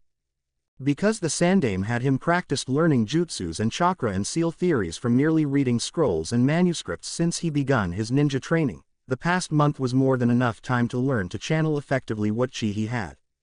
Unfortunately, the gap was so wide that even he could sense that his chi cultivation wasn't as high as the Wudang apprentice before him. Sword lessons with Yugo-sensei flashed through his mind. He flashed Yudo into the air and performed the opening moves of the Sakura Blossom sword dance, glistening rays of light onto the young man's face. "What do you mean? Dishonor my family?" asked Naruto as he capitalized on that momentary distraction and charged at his opponent. "And I didn't disrespect anyone." Naruto's words seemed to anger the Wudang youth even more. "I was told you were ignorant of the Wuxia Code of Honor," the young man replied, however, attempting to attack Master Wu. "Your superior should be a form of disrespect even in the shinobi world, no? And you not knowing that, what does that say about the competency of those who raised you?" Naruto of old would have easily allowed such verbal jabbing to get to him, but this was no longer the reckless knucklehead ninja 4 months ago. This Neo Naruto remained calm and collected. He had almost reached the Wudang youth when he felt an intense energy the shape of an blade flying toward him. He knew this must be chi, the same invisible energy that he was somehow able to generate when he fought off Kisame, though this one before him was much less potent than the one the spirit masters used. He, too, channeled chi into his sword and swung it downward, generating a chi blade of his own. The two energy forces met in collision, fusing them together into an expanding invisible sphere of energy that only those who had chi kinesthetics could detect. Once the sphere reached Naruto's height, it collapsed into itself, amassing greater density while shrinking in footprint until finally it was too small to be detectable. Then, in a flash, it exploded, unleashing all its energies at once. The resulting gust of wind knocked Naruto off the ground, flying backwards. The blonde pulled his head toward his chest to protect it from potential injuries when landing. The Wudang youth fared much better, since the explosion had not taken him by surprise. He chased after the flying blonde, dragging his sword on the ground, generating sparks for his next sword move. Naruto, though still blindfolded, could feel the sparks, his opponent's approach and intent, and knew that nothing could be done to slow him down.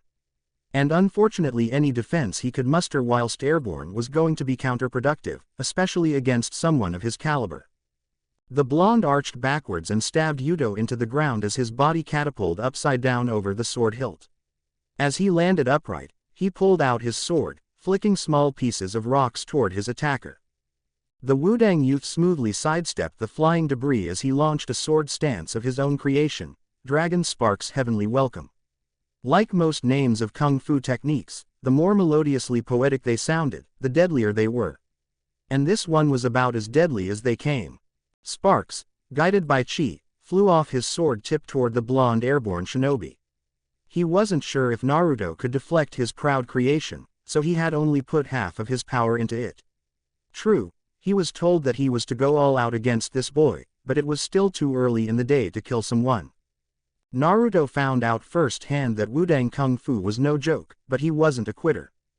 His only hope was to come up with a better offense than the one that would be used against him. He only wished that he had access to his chakra again, and along with it, the ability to use his vast array of jutsus that he had learned from his adoptive family's coveted library. Then, he could show this boy his true skills. But without the ability to mold chakra, he was reduced to nothing more than a sword-wielding samurai. It was his compulsiveness at the waterfall and Wu's meddling in business that wasn't his that caused his current dilemma. Kyuubi. No, he didn't need to think about her at the moment, especially with the memories of his fight with Kisame still fresh, how Kyuubi had tried to help and only made things worse. And while his cerebrum, his conscious awareness, was preoccupied with these thoughts, hence no longer overthinking his every move, the cerebellum took over his body, reacting autonomically to the antagonistic stimuli around him. Naruto's chi kinesthesia sensed the approaching sparks followed his lateral movement as if they were sentient. He knew then that running away would be futile. Not that he was going to anyway. He combined 2 of the 9 sword stances, the sword-conquering and missile-conquering stances, to instantaneously deflect the flying sparks and find weakness in the Wudang youth's sword art. The sword-conquering stance was designed to defeat any and all attacks made with long-slicing weapons such as swords and katanas. The missile-conquering stance was to defeat attacks made by arrows and other throwing weapons, and in this case, flying sparks. Right now, Naruto's sword tip was launching toward a fatal pressure point in the unguarded left side of the young Wudang apprentice. The Wudang sword wielder immediately recognized his exposed left side and halted his offensive stabs. Because he had already put too much weight into his offense, he tripped on himself trying to dodge Naruto's sword. Before he could stand, he felt the coldness of steel against his neck. Naruto took off his blindfold to look at his opponent. The attacker before him was only a year or two older than Naruto and dressed in the same Taoist robe as Wu. He also noticed that they were now standing in front of the temple doors. He must have covered a greater ground chasing Wu than he realized. "My name is Naruto. Your master is supposed to train me. Would you take me to him? Is he not also your master?" The boy asked. "No." "Then what made you think he'll train you if I take you to him?" replied the boy. Naruto sighed and withdrew Yudo from the boy's neck. As he inserted it back into its sheath, he thought, "Damn it. I guess there's no getting around this kowtow thing." Just then, a much older boy, perhaps in his late teens, walked into Naruto's extended field of chi detection from behind. He could tell the skill level of this one was much higher than the boy. In fact, he didn't think it was possible for one's chi cultivation to be this high, much less a boy not much older than he. Since Naruto didn't sense any fighting aura, he let go of his grip on the sword. "It's commendable you're already able to detect me coming," the newcomer said, "but you still need to work on extending the reach of your chi kinesthetics. Were I a real enemy, you would have been dead by now." Naruto knew it to be true. He bowed sincerely and said, "Thank you for the advice." "Is Wu?" The newcomer, who looked like an older version of the 14-year-old, walked past Naruto without stopping to acknowledge the blonde shinobi. He stopped in front of the boy and said, "Chen, your overconfidence was your downfall." "Yes, seventh apprentice brother," said Chen as he bowed his head in shame. "Don't worry," said the seventh with a smile as he fondly rubbed the boy's jet black hair. "You'll get better. Now, go to the inner courtyard for your lesson." The boy ran off with a smile. Once he was gone, Seven explained, "Honor your elders. That's the Wuxia way. Master Wu, though you refuse to become his apprentice, is still your senior, and you shall address him with the honor he's due." "Honor is earned," rebutted Naruto. "Because of him, I can't use chakra, can't talk to my first sensei, and haven't learned any new techniques. So he didn't earn it from me." "You ingrate," rebuked Seven. "And I suppose it would have been better for you to die at the waterfall in your own compulsiveness, while the rest of your village was leveled by the Nine Tails, right? And I guess you've learned nothing these 4 months and were able to dodge those attacks because you're such an awesome ninja to begin with, right?" Naruto bowed his head in shame. When he lifted up his head, he saw Seven taking out a cloth with a metal plate attached. It was Naruto's Hitai Ite. Seven, with a flick of a wrist, sent the Hitai Ite flying towards its owner. It struck Naruto in the forehead and tied itself securely around his head. "I gotta learn how to do that. It would be so cool to do that to Konohamaru." Seven turned away, and as he walked toward the temple doors, he said, "Follow the path to my right, they'll lead you down to someone who'll take you home." He was about to walk through the red tall temple doors when he heard the young shinobi spoke. "Please," Naruto begged the Wudang apprentice to stop. "Tell Master Wu, thank you, and, I'm sorry." Seven turned his head and smiled. As he was closing the temple doors behind him, he whispered loud enough for Naruto to hear, "Don't mention it, fish cakes." Naruto's eyes widened. Fish cakes. That was a disguise. Of course it had to be him. No one that young could possibly have so high of a chi cultivation. He wanted to say more, but what? He could only watch the doors close on the visage of the man he both hated and learned to respect. Naruto kneeled in front of the temple doors and solemnly untied his Konoha Hitai Ite. He then prostrated himself in front of the door 3 times, as it was customary for a student before a teacher. Finally, he stood up and put on his forehead protector again. "Goodbye, Master Wu," Naruto whispered before turning towards the exiting path, not knowing when or if he would ever see the Wudang headmaster again. Chapter 14. Turmoil in Konoha. Let's go to that remoted training ground we discovered when we were kids. Why, that's too far away, and no one will find us if we get too exhausted like we usually get. HMPH. You're just a scary cat. Cat, yuck. I'm an Inuzuka, and I'm no scary cat. 0.0. 0.0. Oh. The training ground had been decimated. The brothers had been trading blows for an hour now, taijutsu only. The brown-haired one seemed to be slightly stronger in his punches, but the jet black-haired boy seemed to be faster and more skilled. Gatsuga. 2 funnels of destruction furrowed through the air toward the darker-haired boy. He smirked as he closed and reopened his eyes, activating his trademark red iris with 2 tomo marks in them. In the literal blink of an eye, the funnels tore through the boy whose eyes widened in shock.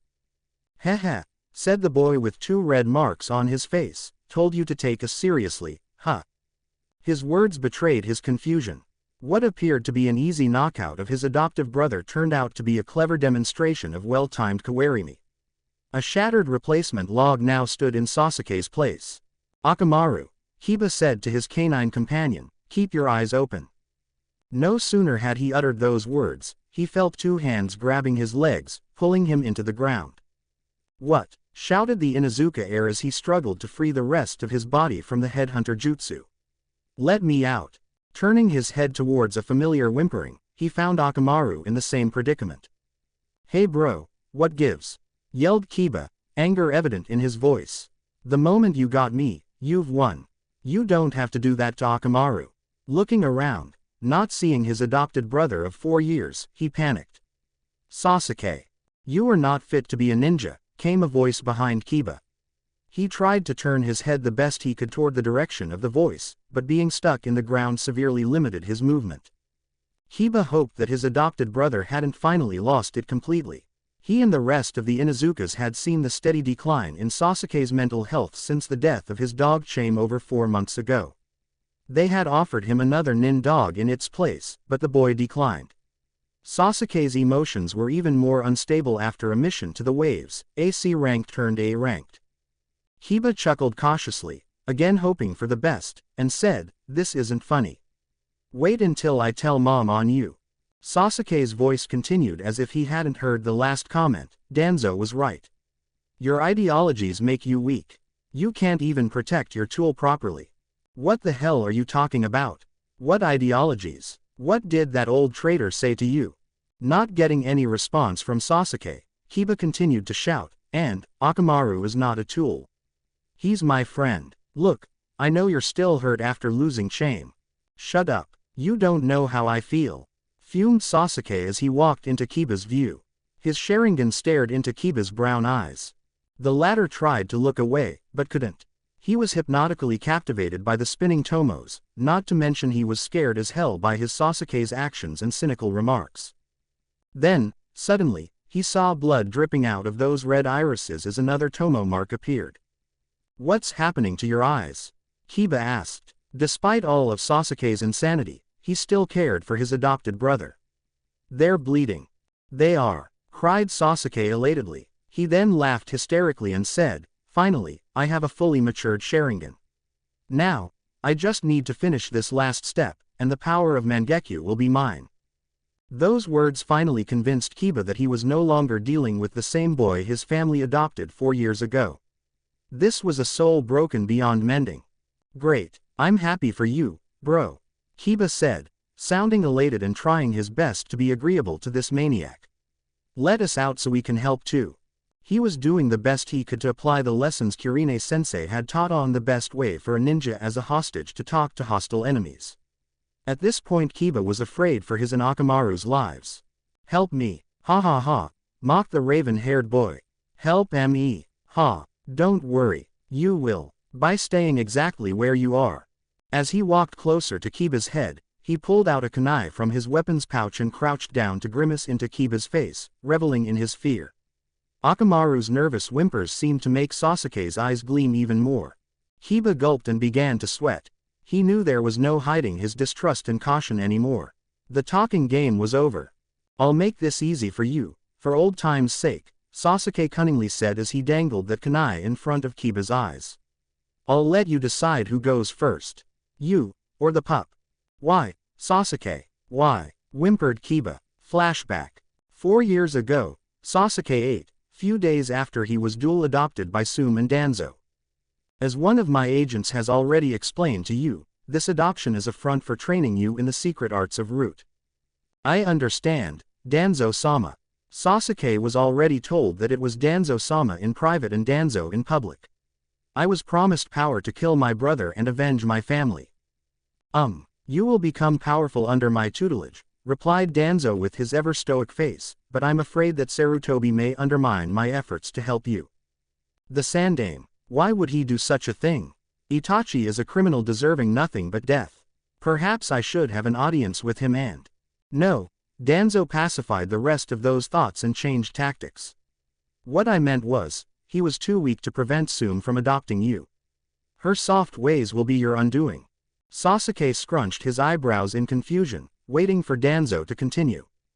Danzo stated, ever since Sarutobi became the Sandaime, Konoha became weak.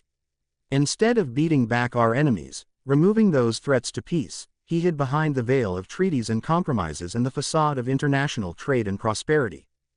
Our ninjas became weak. Instead of training to their maximum capacity to do missions by themselves, they were taught the fallacy of teamwork, sometimes placing team safety above the success of the mission. It became worse after the Yondaime, who carried the same ideology as the Sandaime. In contrast, root agents mostly work solo, and if a team is needed, they make any sacrifice necessary to complete their mission. But, Sasuke argued, Sume-san said teamwork and finding someone precious to protect are what make one strong. Heh, foolishness. Ninjas are tools, and like all tools, are designed to perform without emotions. You'll see in time. 4 months ago, Sasuke 12, a few days after finding the maimed body of Chame. Danzou. Sasuke shouted, entering Root's the underground entrance. 2 root agents appeared next to Sasuke with kunais pointing at the boy's fatal points. Silence, you maggot. You will show respect to Danzo-sama, one of them said. Using speed none of them thought possible and had never seen from him, the 12-year-old stole the kunais out of their hands and stabbed both of them in the shoulders. Sasuke was aiming for their heart and would have been on target had they not reacted fast enough. Determined not to be surprised again, the 2 masked roots reached for their katanas and... Stop. Let him in. Danzo-sama just saved you from a good butt-kicking, the other root agent whispered, with his hand still on the katana. Get in there, and, remember, any more disrespect from you, we'll end you. Sasuke, paying them no mind, pushed his way through them and entered the room at the end of the pathway. Sasuke-kun, something wrong. Not bothering to address the man with bandage wrapped around his body, the boy said with clenched teeth, did you have anything to do with what happened to my dog? What could possibly happen to him? Didn't you leave him with the Inuzukas like you always do when you visit? Replied the Warhawk. No, replied Sasuke, shaking his head dejected. He went missing a few days ago, and today I found his remains.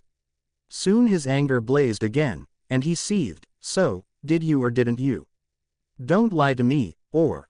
He didn't get to finish his sentence when Danzo suddenly closed the distance between them with agility not seemingly possible for someone walking with a cane. Or what?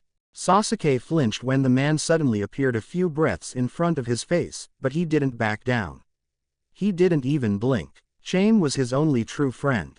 His family. As he looked at the root leader, he finished his sentence by saying, or I'll kill you.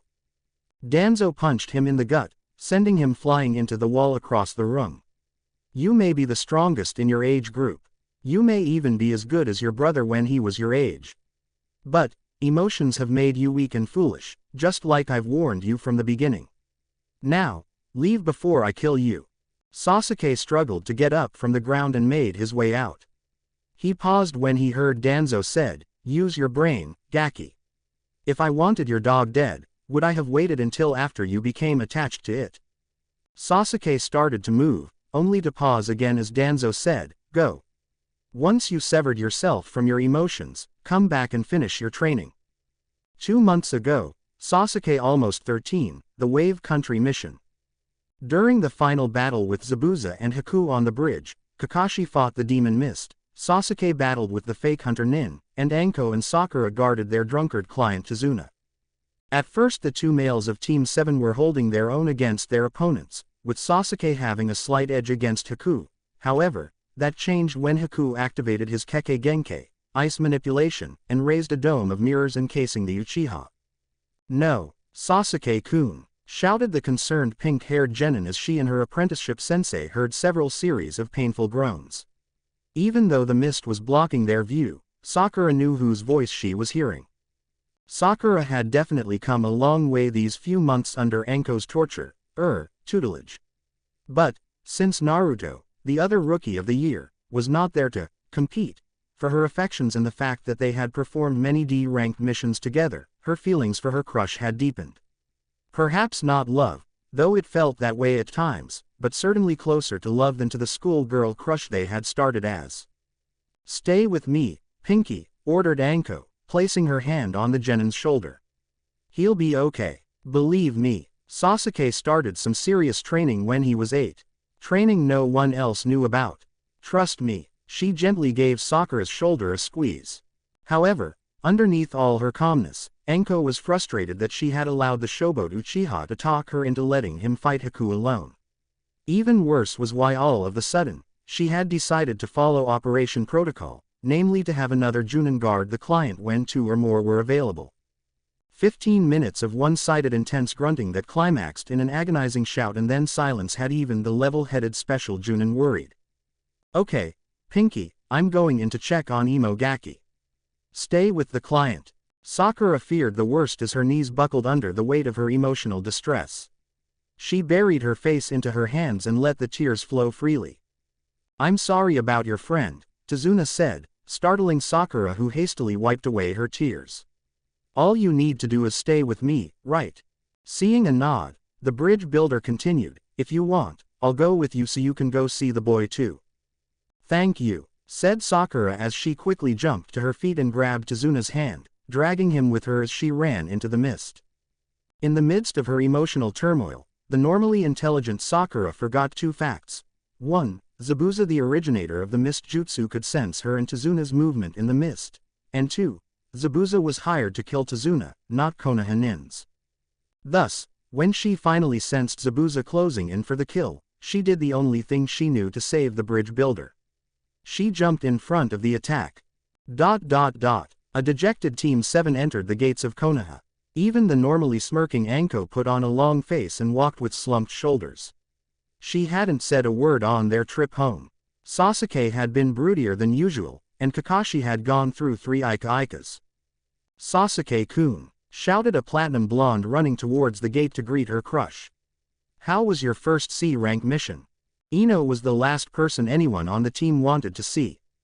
Oblivious to their sullen faces, the girl continued as her, Sasuke-kun, ignored her, no alarms there, and walked past her. "I bet it was really cool." "Huh, where's forehead?" No response. "Huh, Sasuke-kun," Ino asked again, running after them. Another silence worried her. She looked at the team leader and asked, "Kakashi-sensei?" Anko walked next to her and replied solemnly, "She died protecting the client." "Killed?" Ino brought a hand over her mouth. "No." She stood rooted to the spot for only Kami knew how long. The funeral service for Haruno Sakura was a quiet affair. The Hokage had granted her an honorable funeral worthy of a brave ninja died in line of duty. She was young. Thus, very few in the village knew her.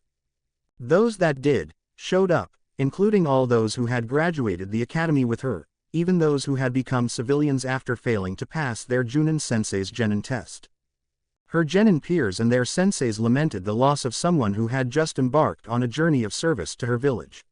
Someone whose will of fire had burnt brightly. They too were reminded the sobering truth that life was short as ninjas and that it could very well be their time to meet their maker tomorrow.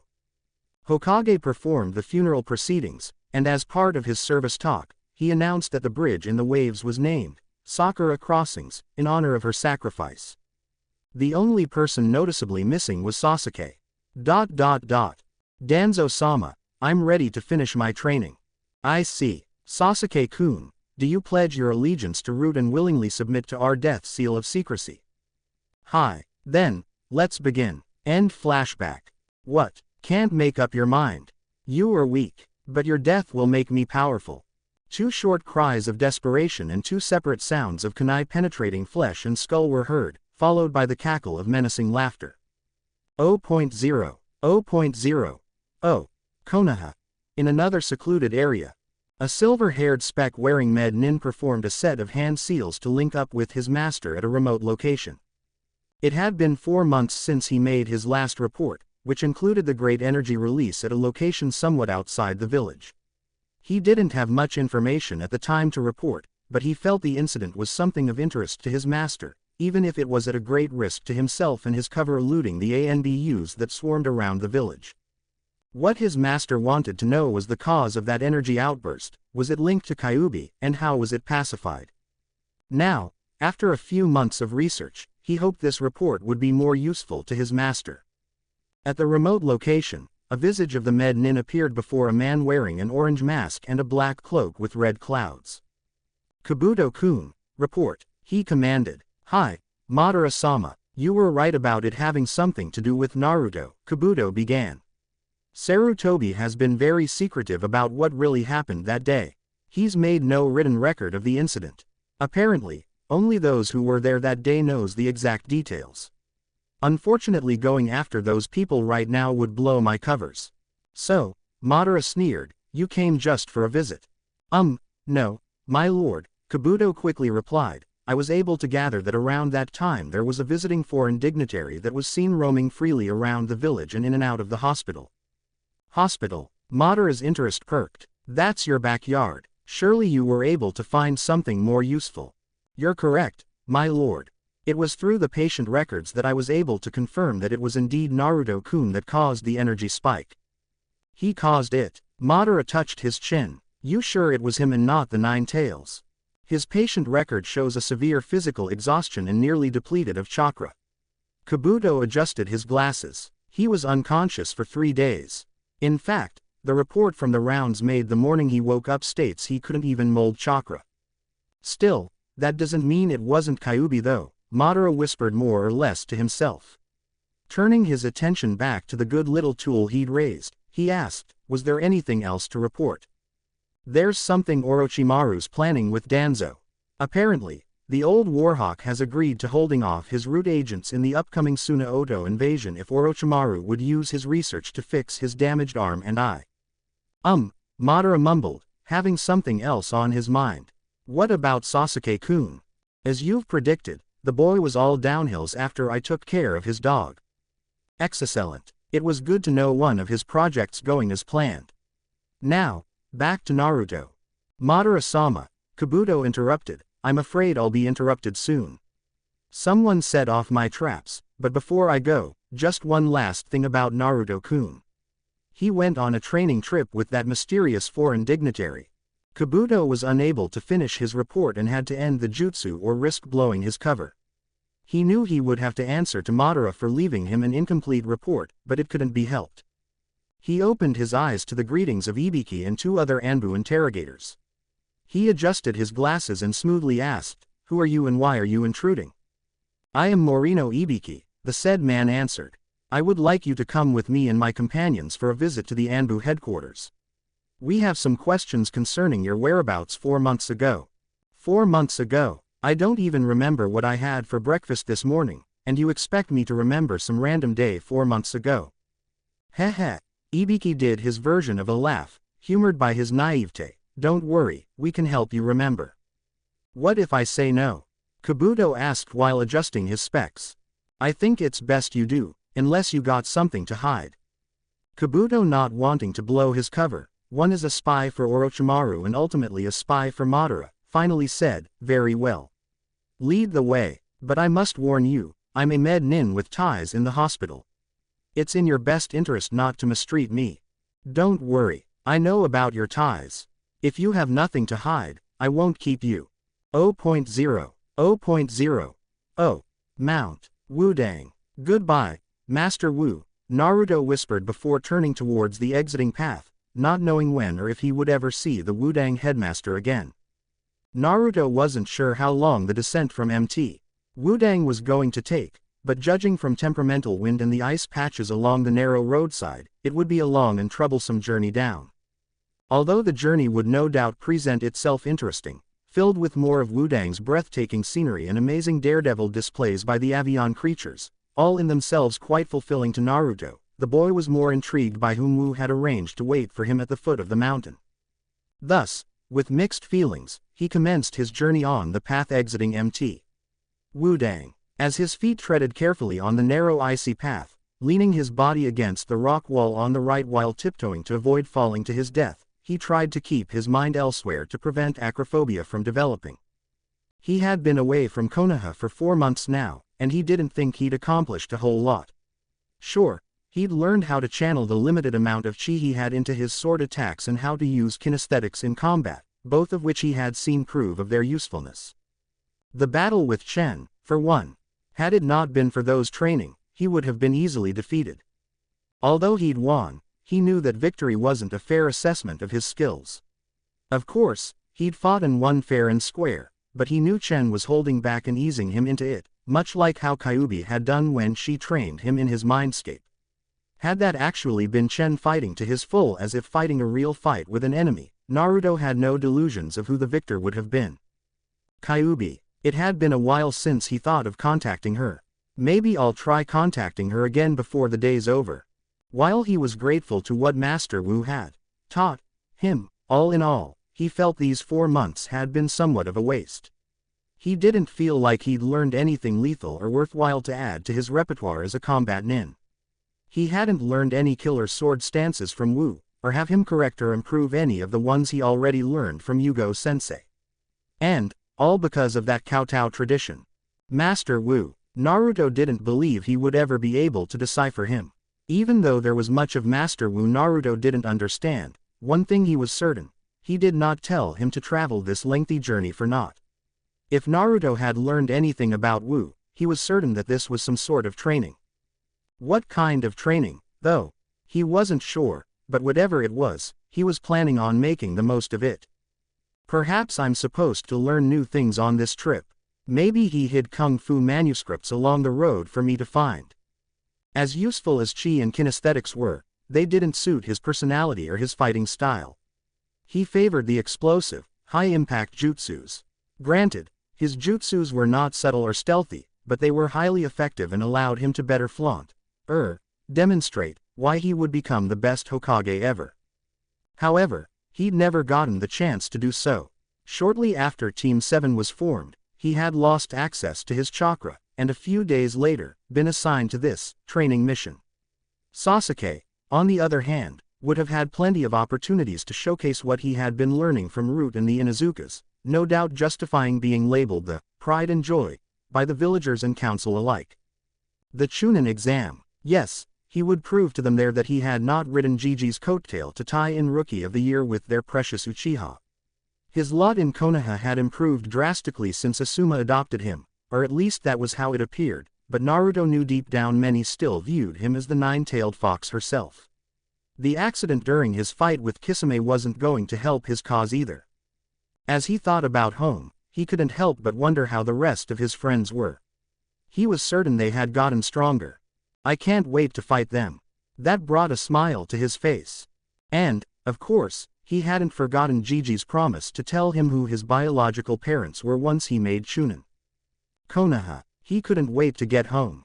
Naruto continued his musing as he traveled the path descending Wudang, oblivious to the fact that he had just passed through one of the layers of thick clouds hiding the said named school. 0.0. 0.0. Oh. The first day turned out to be very taxing for the blonde, who was currently resting in a cave, lying on his back next to a fire and gazing out at the stars in the clear night sky.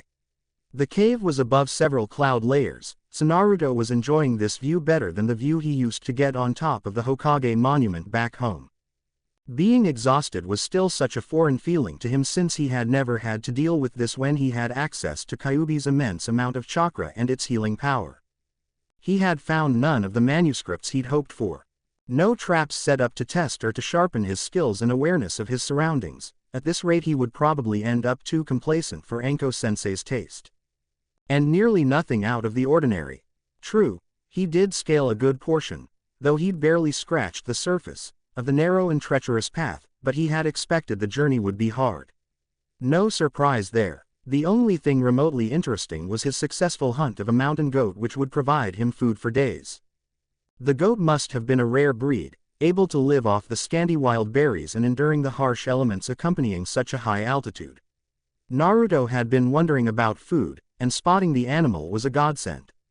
He remembered crouching in wait, watching the animal feasting on wild plants as he got ready a kunai from his pouch. The goat never stood a chance. Actually, if his thoughts hadn't turned towards the goat and how it was surviving in such an unforgiving environment, he would have missed how he too was faring quite well in the harsh elements. He suspected that it had something to do with Chi's presence inside his body. That reminded him the daily Chi exercises he had to do. Naruto reluctantly willed himself to sit up from his relaxed position and positioned his worn-out legs into a sitting lotus, hands resting on his knees. Meditation, and how to do so correctly, was something else he had gotten out of that Chi mastery manuscript. Unlike what Asuma had told him, namely to empty his mind of everything, the Chi mastery manuscript told him to accept everything and refuse nothing. A very contradicting approach indeed, but one that suited his two-souled predicament as a Jinchuriki, a soul with another sealed within. Besides, he needed to visit Kyuubi again. He hoped that this dual-nature meditation would yield a better result of reaching Kyuubi than his previous attempt. Closing his eyes, he allowed his mind to settle and soon felt the surreal sensation of being disconnected from his surroundings. Once the transition completed, his eyes opened to the familiar sewer that his mindscape depicted. Naruto's mindscape remained exactly as he remembered it during his brief visit after learning in the hospital about Kyuubi's chi-suppressed state. No pulsing chakra glow, no eerie trace of demonic killer intent, and of course, no taunting words that Naruto had somehow grown to miss. He sloshed through the knee-high water towards the only light source.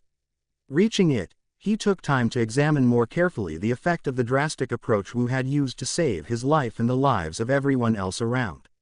While he had accepted its necessity and no longer hated the Taoist headmaster for severing Kyuubi from him, he still regretted the fact that he'd had no choice in the matter, much like everything else in his life. "Kyuubi," he gingerly said, standing outside the cage while his eyes stole glances at the intriguing pattern of the yin and yang symbol draped over the cage. "If you can hear me," he continued, unsure how she would respond after everything that had happened to her, especially when he knew how wounded her pride would be after being bested by yet another human. Although intellectually he knew she had a bigger role in landing herself in this mess, like a child still finding his way in the world, his fragile self-esteem still caused him to fear that ultimately everything wrong was somehow his fault. No, Naruto didn't forget that it was Kyuubi's fault for goading him to losing control, something he still didn't understand the reasons for, and, had he not let go his grudge against Wu, he doubted he would worry about Kyuubi's feelings. "Kyuubi, I know you can hear me," Naruto tried again. He wanted to say, "Thank you, for trying to help when Kisame endangered his life, letting bygones be bygones," but he knew she would deny trying to save him, probably citing that she was doing what she could to protect herself when her pathetic excuse of a vessel had failed to do so. He received no vocal response, which was not surprising, considering the chi suppression. But, why was there no muted chakra flares either, something he knew she was capable of from her failed attempts? Her silence was disheartening and frustrating at the same time.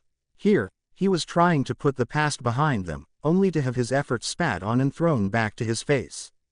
Finally his frustration overcame all other emotions, giving way to anger. He shouted, "Fine, be that way." Doing an abrupt 180, he walked away from the cage. He stopped when his prankster mind kicked in and a stain-eating expression spread across his face. Schooling his feature to hold off his mischievous grin until later, he turned to cast an all-too-innocent glance at the cage while saying, "You must have gotten used to getting bitch-slapped by humans that you don't know what to say when you aren't. Do you want me to give you the usual before you respond, Q-chan?" Naruto unleashed his smirk when that variation from Anko-sensei's typical training torture insults got the desired effect. The yin and yang drapery-looking suppressor pulsed as the cage underneath it shook violently for 30 minutes, rocking everything in the mindscape. Despite all of Kyuubi's might, the drape remained unyielding. In the end, the commotion pacified, and the dreadful silence returned. But, at least Naruto had gotten a response from her. He knew that once he got his foot in, it wouldn't be long before they patched things up, which Naruto had been looking forward to, since he couldn't stand how this awkwardness between them had been eating at him. Picking himself up from the wet ground, he stood and took one last look at the cage before he severed the transcendental connection and returned to the real world. Although he knew he wanted to ponder more about the chi suppressor, he was too damn tired from the battle with Chen and the grueling physical exertion of the first day to think about it or anything else. Sleep quickly claimed him. Outside the cave, an icy blizzard hailed mercilessly.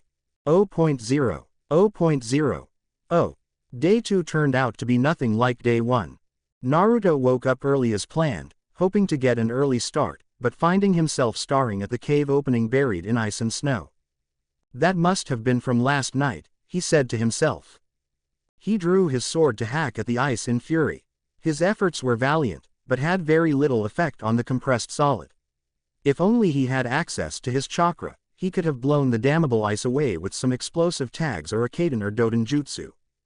Damn it, Naruto vented his frustration. He took a few steps back and retreated into the lotus position, holding his sword horizontally in front of his forehead with his two hands. He slowly sought out the full concentrate of his chi, feeling its warmth and calm igniting his center, radiating a little by little until it enveloped his whole. He then felt and winced in pain as he was hit by the anticipated sudden collapse, condensing the energy back to its origin, and finally shooting forth from there in 9 separate streams of intense power, randomly tearing through every part of his body, making him quiver uncontrollably in agony. The pain was worse than the day before when he had channeled chi before wielding a stream of chi blades from his sword to meet Chen's. The number of the streams of energy, however, remained the same, 9. Their intensity and power was exponentially greater, and much harder to control. Much harder.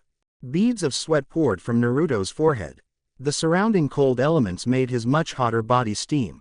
Naruto wanted to hold on as long as it takes to control the streams and channel chi properly. He feared the consequences of blasting chi when it had not been properly channeled. Unfortunately, the intensity continued to climb until Naruto could hold on no longer and had to release the pressure within for fear that he might explode. Quickly his hands resumed the same samurai hold he'd used when he used this move to counter Chen's.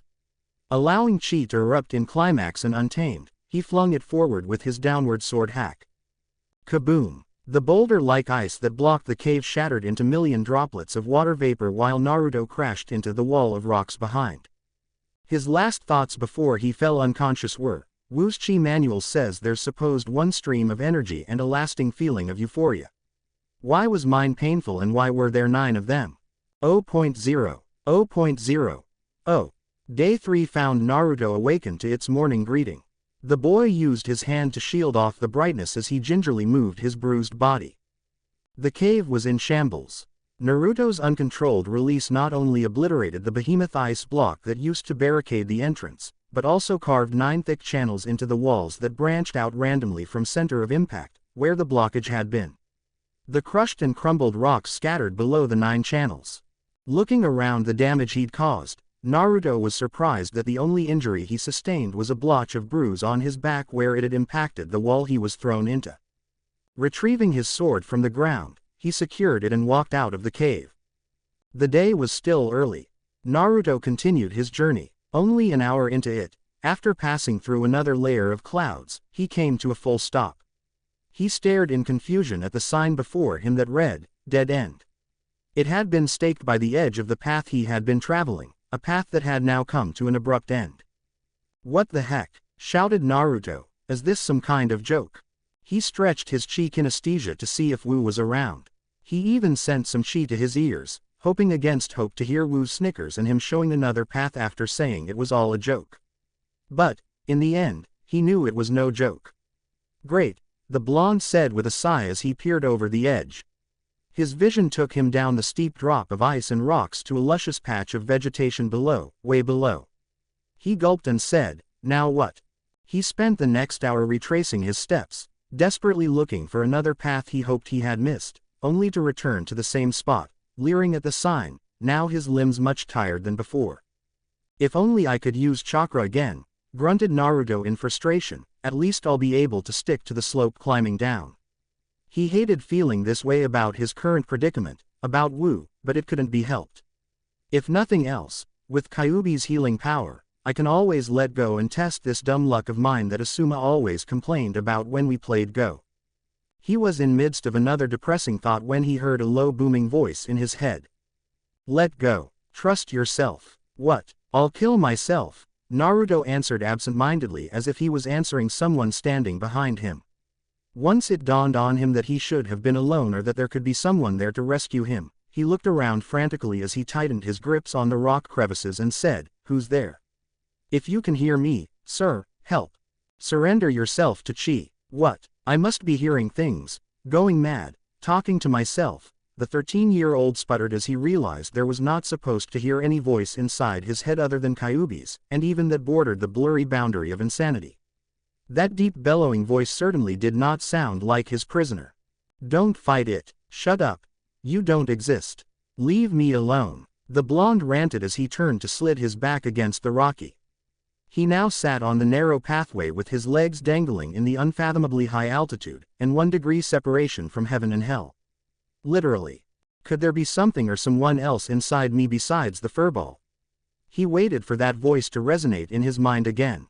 He needed answers. But the only thing Naruto heard was the howling of the Arctic wind carrying occasional bird cries from a nearby mountain peak. Trust myself. Let go. Surrender to Chi, Naruto repeated to himself as if it was a riddle of sorts waiting to be solved. Then he took out a piece of the goat that he had cooked last night, and after carefully unwrapping its packaging, he took his time chewing each bite appreciatively, savoring its juicy gamey flavors, as if it was his last meal. Once that was done, he rolled up the wrapping as compact as he could and, watching with great interest, dropped it off the edge of the narrow path into the oblivion below. He watched it bounce off the rocky slope several times until it was too small for him to see and too far for his chi to detect. He sat there for a few more minutes and finally reached the only conclusion possible. Oh, why the hell not? Mused Naruto to himself, as he put on his best bravado smirk and dived head first into the arms of Kami. Chapter 15. Confirmation. A masked Junin with spiky, silver hair walked toward the clan compound to check on his student. Sasuke, the only genin left of his Team 7, had been missing their meeting for the past 2 days. The first day Kakashi thought it might have been the boy training too hard with Kiba and needing a day of rest. After all, Sasuke told him about that possibility. Granted, Kakashi himself hadn't felt the same about Team 7 since Sakura died 2 months ago, but they had managed to hold to their meetings before. Sometimes Kakashi pondered what his team could have been were he to have all 3 of his students as assigned. Perhaps with Naruto, the #1 surprising ninja on the team, things might have gone differently in the waves. Perhaps Sakura wouldn't have died, perhaps there could have been more cohesion in the team, perhaps, who was he fooling? He had Anko on the team for that trip. What could a genin have done that a Junin couldn't? Perhaps, in the end, it was pointless to reflect on what could have been in an alternate universe. Pondering those things wasn't going to help him deal with the present. Right now, he needed to focus his attention on Sasuke until Naruto's return, or until a team restructure. His musing stopped when he arrived at his destination, the Inuzuka compound. Glancing up from his infamous orange book, he was surprised to see that Kurenai was there also. "Hello, Kurenai, is Kiba also missing team meetings?" Kakashi asked. The Genjutsu specialist cast her ruby eyes on the masked Junin and replied, "Oh, it's you, Kakashi. For a moment I didn't recognize you without your usual perverted giggles when reading that smut. Something wrong with Sasuke? Is he not showing up either?" Instead of an answer, Kurenai saw Kakashi resume his reading, complete with a quiet giggle. Kurenai, did you say something?" Kakashi asked as he lifted his eye from the book. A vein on Kurenai's forehead seemed to pop out as she furrowed her eyebrows and glared at the mask hiding Kakashi's perverted giggles. She was not in the best of moods at the moment. She had been worrying about Kiba for the past 2 days. Kiba had told her about training with Sasuke, and that had her worried a little. That Uchiha boy had not been himself since losing his dog and worse after losing Sakura. And, frankly, Kurenai worried for Kiba's safety whenever Sasuke was involved. She had already checked the training grounds yesterday and found no signs of them being used. Had it been a few months ago when her roommate Anko had been more available for girl talk instead of being occupied with her fiancé Asuma or being a complete mess herself on days she moped about her dead apprentice, Kurenai would have been less edgy than she was feeling now. "You've asked for it." Kurenai made several hand seals, and the drawings of the two scantily dressed smooching ladies on the page that Kakashi had been staring at came alive. They winked at him, waving their hands to invite him into the book. As he used his free hand to hold back the gushing nosebleed, he started to giggle even more while he saw himself being pulled onto the page and transforming into a cartoon drawing. As he was about to thank his good fortune and thank Kurenai, he remembered this was her genjutsu and that she cast it in anger. Staring around in the 2D world as a cartoon caricature, Kakashi tried to look for a way out but was sidetracked by the two ladies that invited him. They had been kissing and now were waving at Kakashi to join them. Once they got their hands on him, the ladies peeled their faces off to reveal two men, one with the likeness of Guy, and the other, Kakashi. The two Kakashis pointed at each other with dinner plate eyes and screamed. "Oh goody, my eternal rival has a twin," cheered the Guy drawing.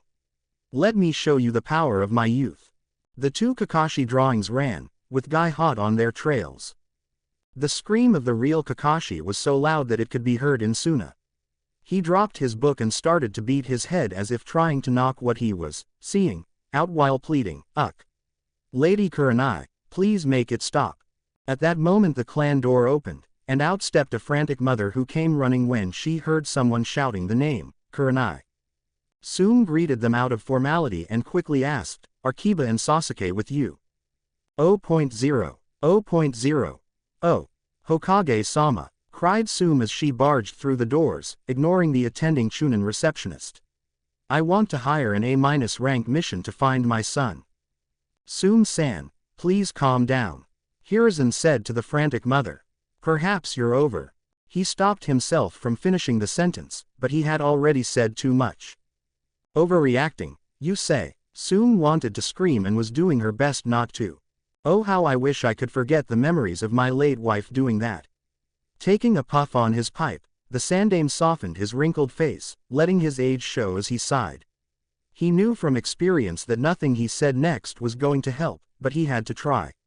"I'm sorry, Sume, that's not what I meant." Hokage-sama, again trying her best to show her place as she addressed her commander-in-chief, "Perhaps you're misunderstanding my request. I'm willing to pay the A-rank fees for what would normally be a D-rank mission to whomever that find him safe and sound, and I don't care if they find him hiding under the kitchen cabinet of my own house. Neither Kurenai nor I have seen Kiba or Akamaru in 2 days. 2 days, repeated Hiruzen. Now, that's disconcerting. He offered, "Have you asked Sasuke for his whereabouts? I've seen those boys often together training. I don't trust that boy. Since he came back from the waves, he didn't feel right to me or the kennel anymore. 2 days ago, I strictly told him no, when he asked if he and Kiba could train together. And apparently he took Kiba anyway because their senseis just told me that the boys went away training," said Sume, nearly breaking down in tears as she finished her sentence. "I haven't seen either of them since. Danzo, what are you up to?" Hiruzen pulled out a glass globe from his drawer and said, "Don't worry, I'm sure he'll turn up soon. First, let's have a look-see in my crystal ball. Perhaps we'll be able to find Kiba and Akamaru this way." Sume quickly wiped off her tears and walked closer to the globe. The globe pulsed several times and then projected complete darkness. A bead of sweat formed on Hiruzen's forehead as he thought of the possible implications, none of which good and none of which he looked forward to explaining. He repeated his hand seals and recast the jutsu again, desperately hoping he had made a mistake the first time. The crystal ball glowed again, this time longer, but the result was the same. Total blackness. Seeing the blackness the second time, Sume leaned into the globe, peering into it, hoping to see her son's face again, but came out with nothing. Thinking perhaps it was showing an image that only the Hokage could see, she looked to the man, tilted her head, and asked, "Well, where is he?" Hey, it must not be working for some reason," replied Hiruzen, emitting some stress hormones due to his nervousness, which he was almost positive Sume would be able to pick up. "Damn, why does she have to be in Inuzuka? What does the blackness mean?" Sume asked again, this time the suspicion clearly visible on her face. Is there something you're not telling me, Hokage-sama? Clearing his throat, the Sandaime calmly replied, it could be many things, none good, and the only way to be sure is to find them alive, or dead. He did not want to worry her further with bad news that he needed time to confirm. Approving her request would give him what he needed, time. So, I'm going to approve this mission. Really? She exclaimed. Hearing that the Hokage had just approved her mission request calmed her down somewhat, though something about that blackness continued to bother her. She put the disturbing thoughts away when she saw Sarutobi opening the master mission log. I'll be assigning Yamanaka Inoichi, Morino Ibiki, Hitaki Kakashi, and Mitarashi Anko to this mission. They'll start as soon as they are gathered and debriefed. If that's all, you're dismissed. Wait, Sume interjected, don't get me wrong, Hokage-sama, they are all good ninjas, but shouldn't you send a team specialized in search and rescue for this mission? Sume-san, while I can understand your worries for Kiba and Akamaru and was tolerant of your behavior earlier, please do not question my judgment. Seeing Sume lowering her head in shame, the Sandaime continued in a much softer tone, if you and the Inuzuka's search parties you've no doubt sent looking already before coming me failed to find them, I doubt sending a team of such specialty would do any good. As for why these four, I have my reasons.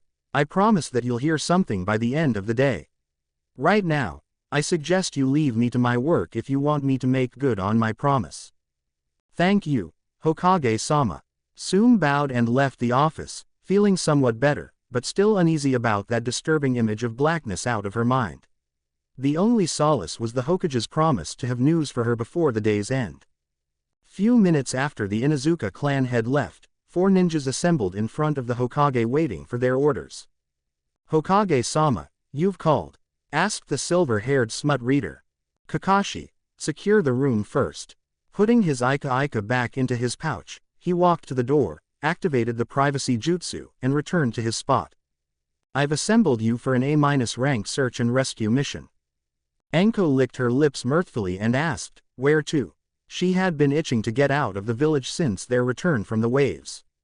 Actually, it'll be in the village. Hiruzen began to explain. Isn't that normally a D-rank mission assigned to genins? Interrupted Kakashi. Ibiki chimed in with his own objection, Hokage-sama, could you send someone else instead? I'm in the middle of a very important interrogation. I hope it won't take too long, added Inoichi. Ino's been bugging me to train her since Sakura died, and I've promised to teach her some advanced mind-walking techniques before the Chunin exam. Sarutobi deadpanned. First Sume. Now these clowns. I wonder if Naruto-kun would still want this job once he finds out how little respect you get as the Hokage. After projecting a strong guttural noise as he cleared his throat, the aged leader cast each of them a glance, letting them know he was slightly annoyed for being interrupted, and continued, as I was saying, this mission will be in the village. Officially, I'm sending you to search for Kiba and Akamaru. Isn't, interjected Kakashi, who got silenced by a glance from his leader. After a few seconds under his glaze, he smiled sheepishly under his mask and said, sorry. Please continue. Kiba and Akamaru have been missing for 2 days. I tried to locate them with my crystal ball, but I only got blackness concerning them, which means they are either being held in some very dark place or they are dead. Most likely the latter. That got a gasp from Inoichi. While Kiba hadn't been close with Ino, Sume was a close and loyal friend to the family. He asked, does Sume know? The wizened leader shook his head while saying, she's the one who commissioned an A-rank grading for this search mission, however, she doesn't know what I just revealed to you. So, Hokage-sama, what's the real purpose of this mission?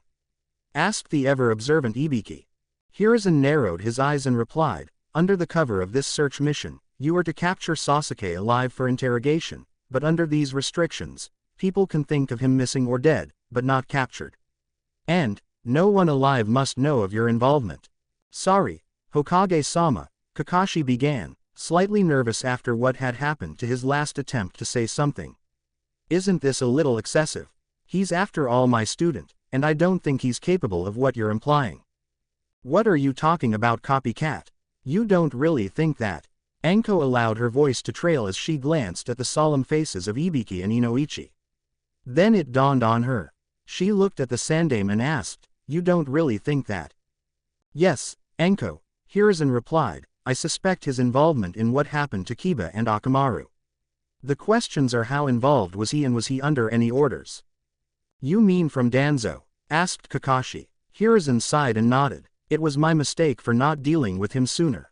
Inoichi asked, "And what are we supposed to do with him or his minions if we encounter them?" "Danzo might be a tough one to handle, even for you four. He did compete with me for this office after all, so try not to engage him directly. But as for his foot soldiers, do whatever it is necessary to complete your mission," Hiruzen authoritatively stated. "Remember, no one alive must know of your involvement." "Understood." "Hi," the team replied.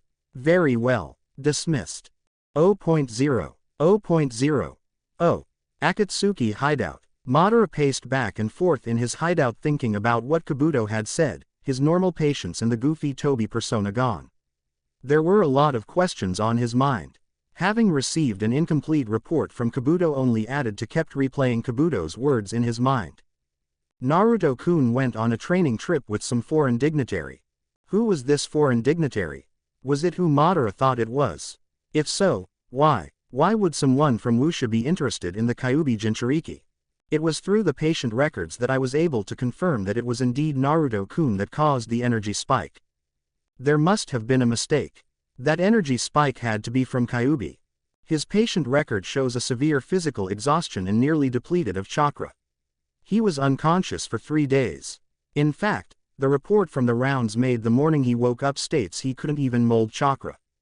If it had been a mistake, then why would Naruto be unconscious for 3 days and ended up not being able to mold chakra? And, what happened to his chakra? To Kyuubi? Damn it, what exactly happened at that waterfall? Just then, a overgrown weed erupted from the ground and out of its flower revealed a two-shaded man. It seemed as though the light and dark vertical split was more than mere face paint. The two shades represented two personas, as if it was a merge of separate halves of two alter egos. Madara turned his orange-masked face toward the new arrival and said, "Zetsu, were you able to find that Kyuubi brat?" "No, it's like he disappeared 4 months ago," answered the dark side of Zetsu. "His chakra signature is gone. He didn't die, did he?" The light side added. "Not possible," refuted Madara. "His plan would be seriously jeopardized if that was the case. Anyway, there's a change of plans." Zetsu's two halves spoke simultaneously. "Oh, dark. So, soon, light. Apparently our favorite missing Akatsuki is arranging for a showdown with Sarutobi," explained Madara with sarcasm heavily laced in his voice. "Let's wait and see what happens." "Ah, I see," the dark side said, followed with a menacing chuckle. The light side pensively said, "What should we tell Pain?" Tell him we need to gather the other bijus first," Madara said as he waved his hand dismissively. He really didn't care what Zetsu told that god complex zealot. Tell him we need time to find the other Jinchurikis first. "Very well," the plant variant's two sides said in unison before melting into the ground. 0.0. 0.0. Oh. Mount. Wudang. Trust myself. Let go. Surrender to chi, Naruto repeated to himself as if he was trying to solve a puzzle.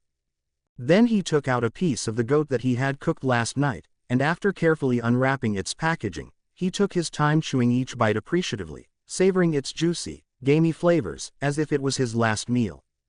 Once that was done, he rolled up the wrapping as compact as he could and, watching with great interest, dropped it off the edge of the narrow path into the oblivion below.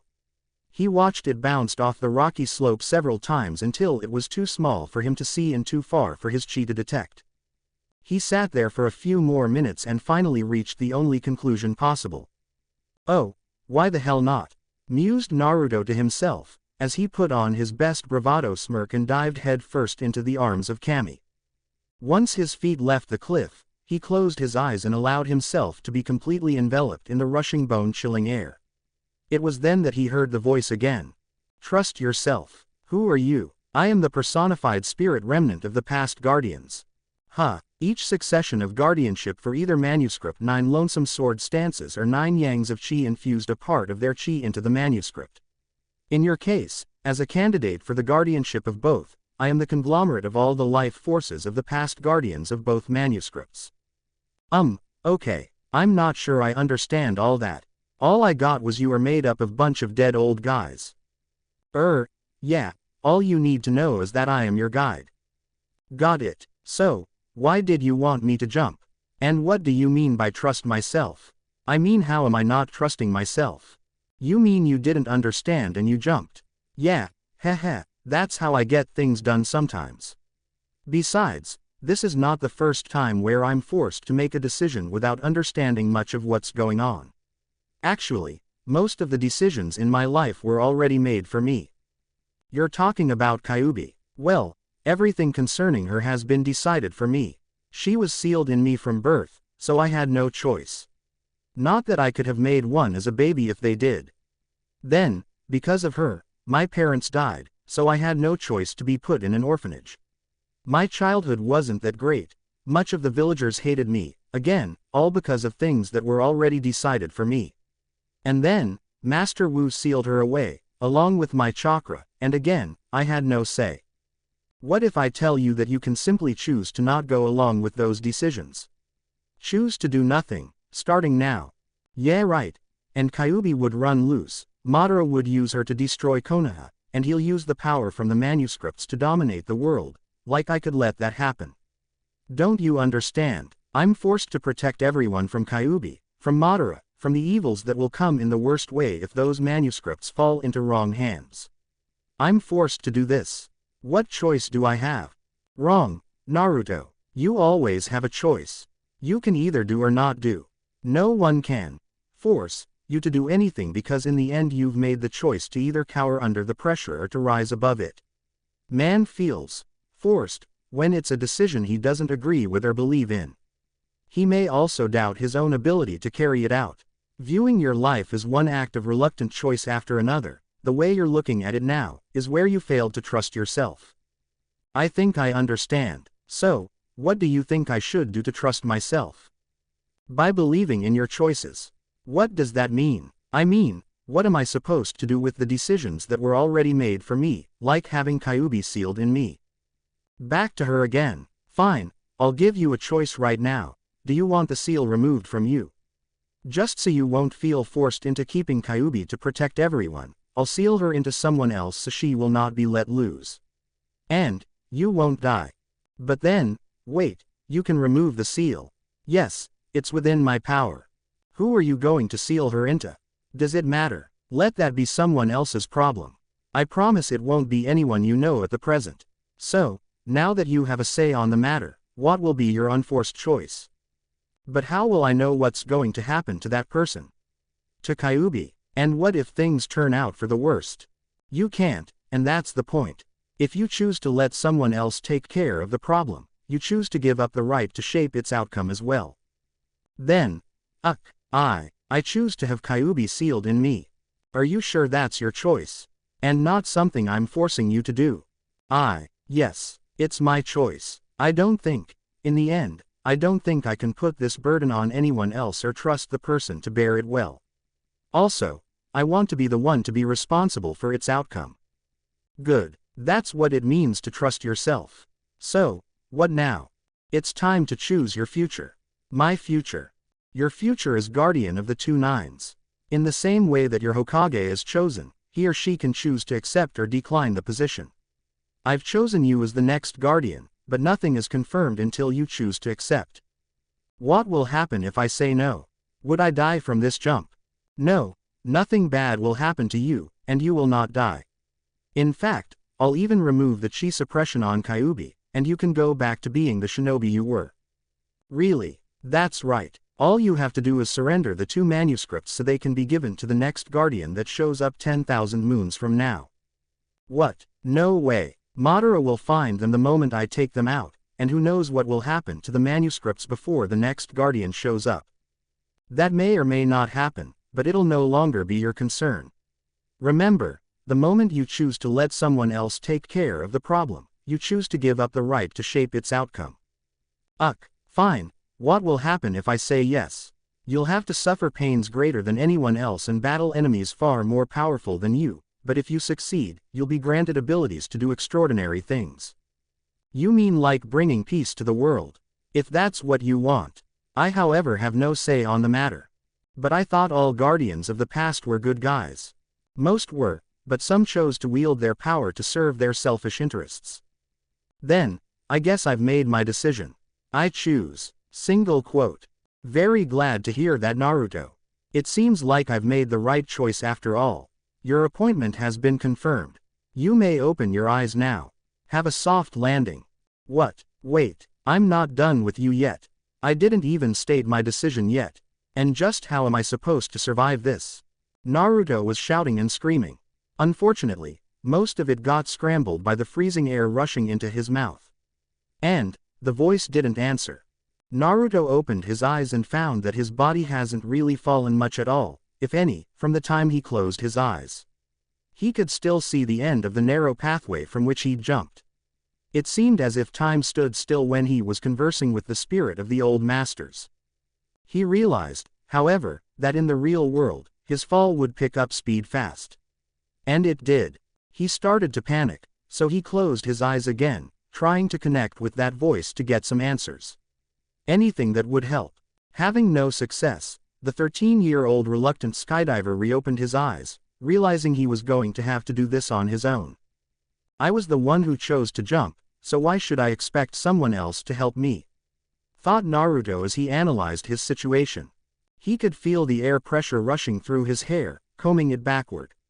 He could feel the freezing wind gust tunneling through all the openings on his clothing, already quite fragile from the amateur patch jobs he had done to extend their use through the growth his body had undergone these past 4 months. I am the guardian of the 2 nines now. Most of the patches on his clothing were already torn off, leaving his already compromised clothing unable to withstand the air rush. I can't rely on others to bail me out anymore. His shirt was shredded and torn off, leaving his chiseled body exposed to the freezing elements, but he didn't feel cold. His skin didn't feel any wind burn. His chi was shielding him. I can't use chakra. Kyuubi is basically non-existent. Wait, why am I still hung up on chakra and Kyuubi? I've got chi now. The only pieces of clothing on his body were what remained of his boxers and pants. His fall and speed continued to increase, approaching terminal velocity. But I can't use chi well. That accident back there in the caves left me knocked out cold for a day. What if? No, I'm doubting myself again. Terminal velocity. Naruto went through the last cloud layer and could see objects on the ground now and was somewhat glad that they still looked like little specks of dust. However, he knew such relief would be short-lived. Trust myself. Surrender to chi. Remember, you're the guardian now, knucklehead, and guardians don't have problems channeling chi.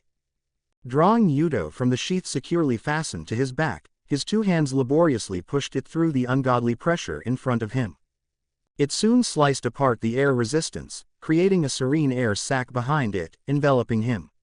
Inside the air sac, Naruto began to channel chi and felt the painful explosions inside him when chi expanded, imploded, and divided into 9 wild energy streams. As if he was meant to do this, he started chanting what he remembered from reading the 9 Yangs of Chi manuscript. Surprisingly, the 9 Yangs manuscript did not contain some secret kung fu moves or some deadly art or palm strikes. It contained mostly of prayer chants and mantras written by a monk of long ago after he had reached the nirvana stage of enlightenment. The chants were mainly Zen principles of simple truths he'd observed in nature and the breathing patterns of himself in the state of nirvana. Simply put, the 9 Yangs of Chi was a much coveted book on prayer and breathing. In some mystical way, however, those simple principles when applied to kung fu could make any novice into an expert. Chants such as, a tender sprout bows to the wind, while a stiff branch bends and snaps, didn't seem to be of any use in kung fu, especially when most foolishly believed that strength and speed reigned supreme. But, using that simple principle, the founder of Wudang invented Tai Chi, a form of kung fu that did not counter opponents' attacks head-on or deflect it elsewhere. Instead, Tai Chi practitioners were taught to redirect the opponent's power against him or herself.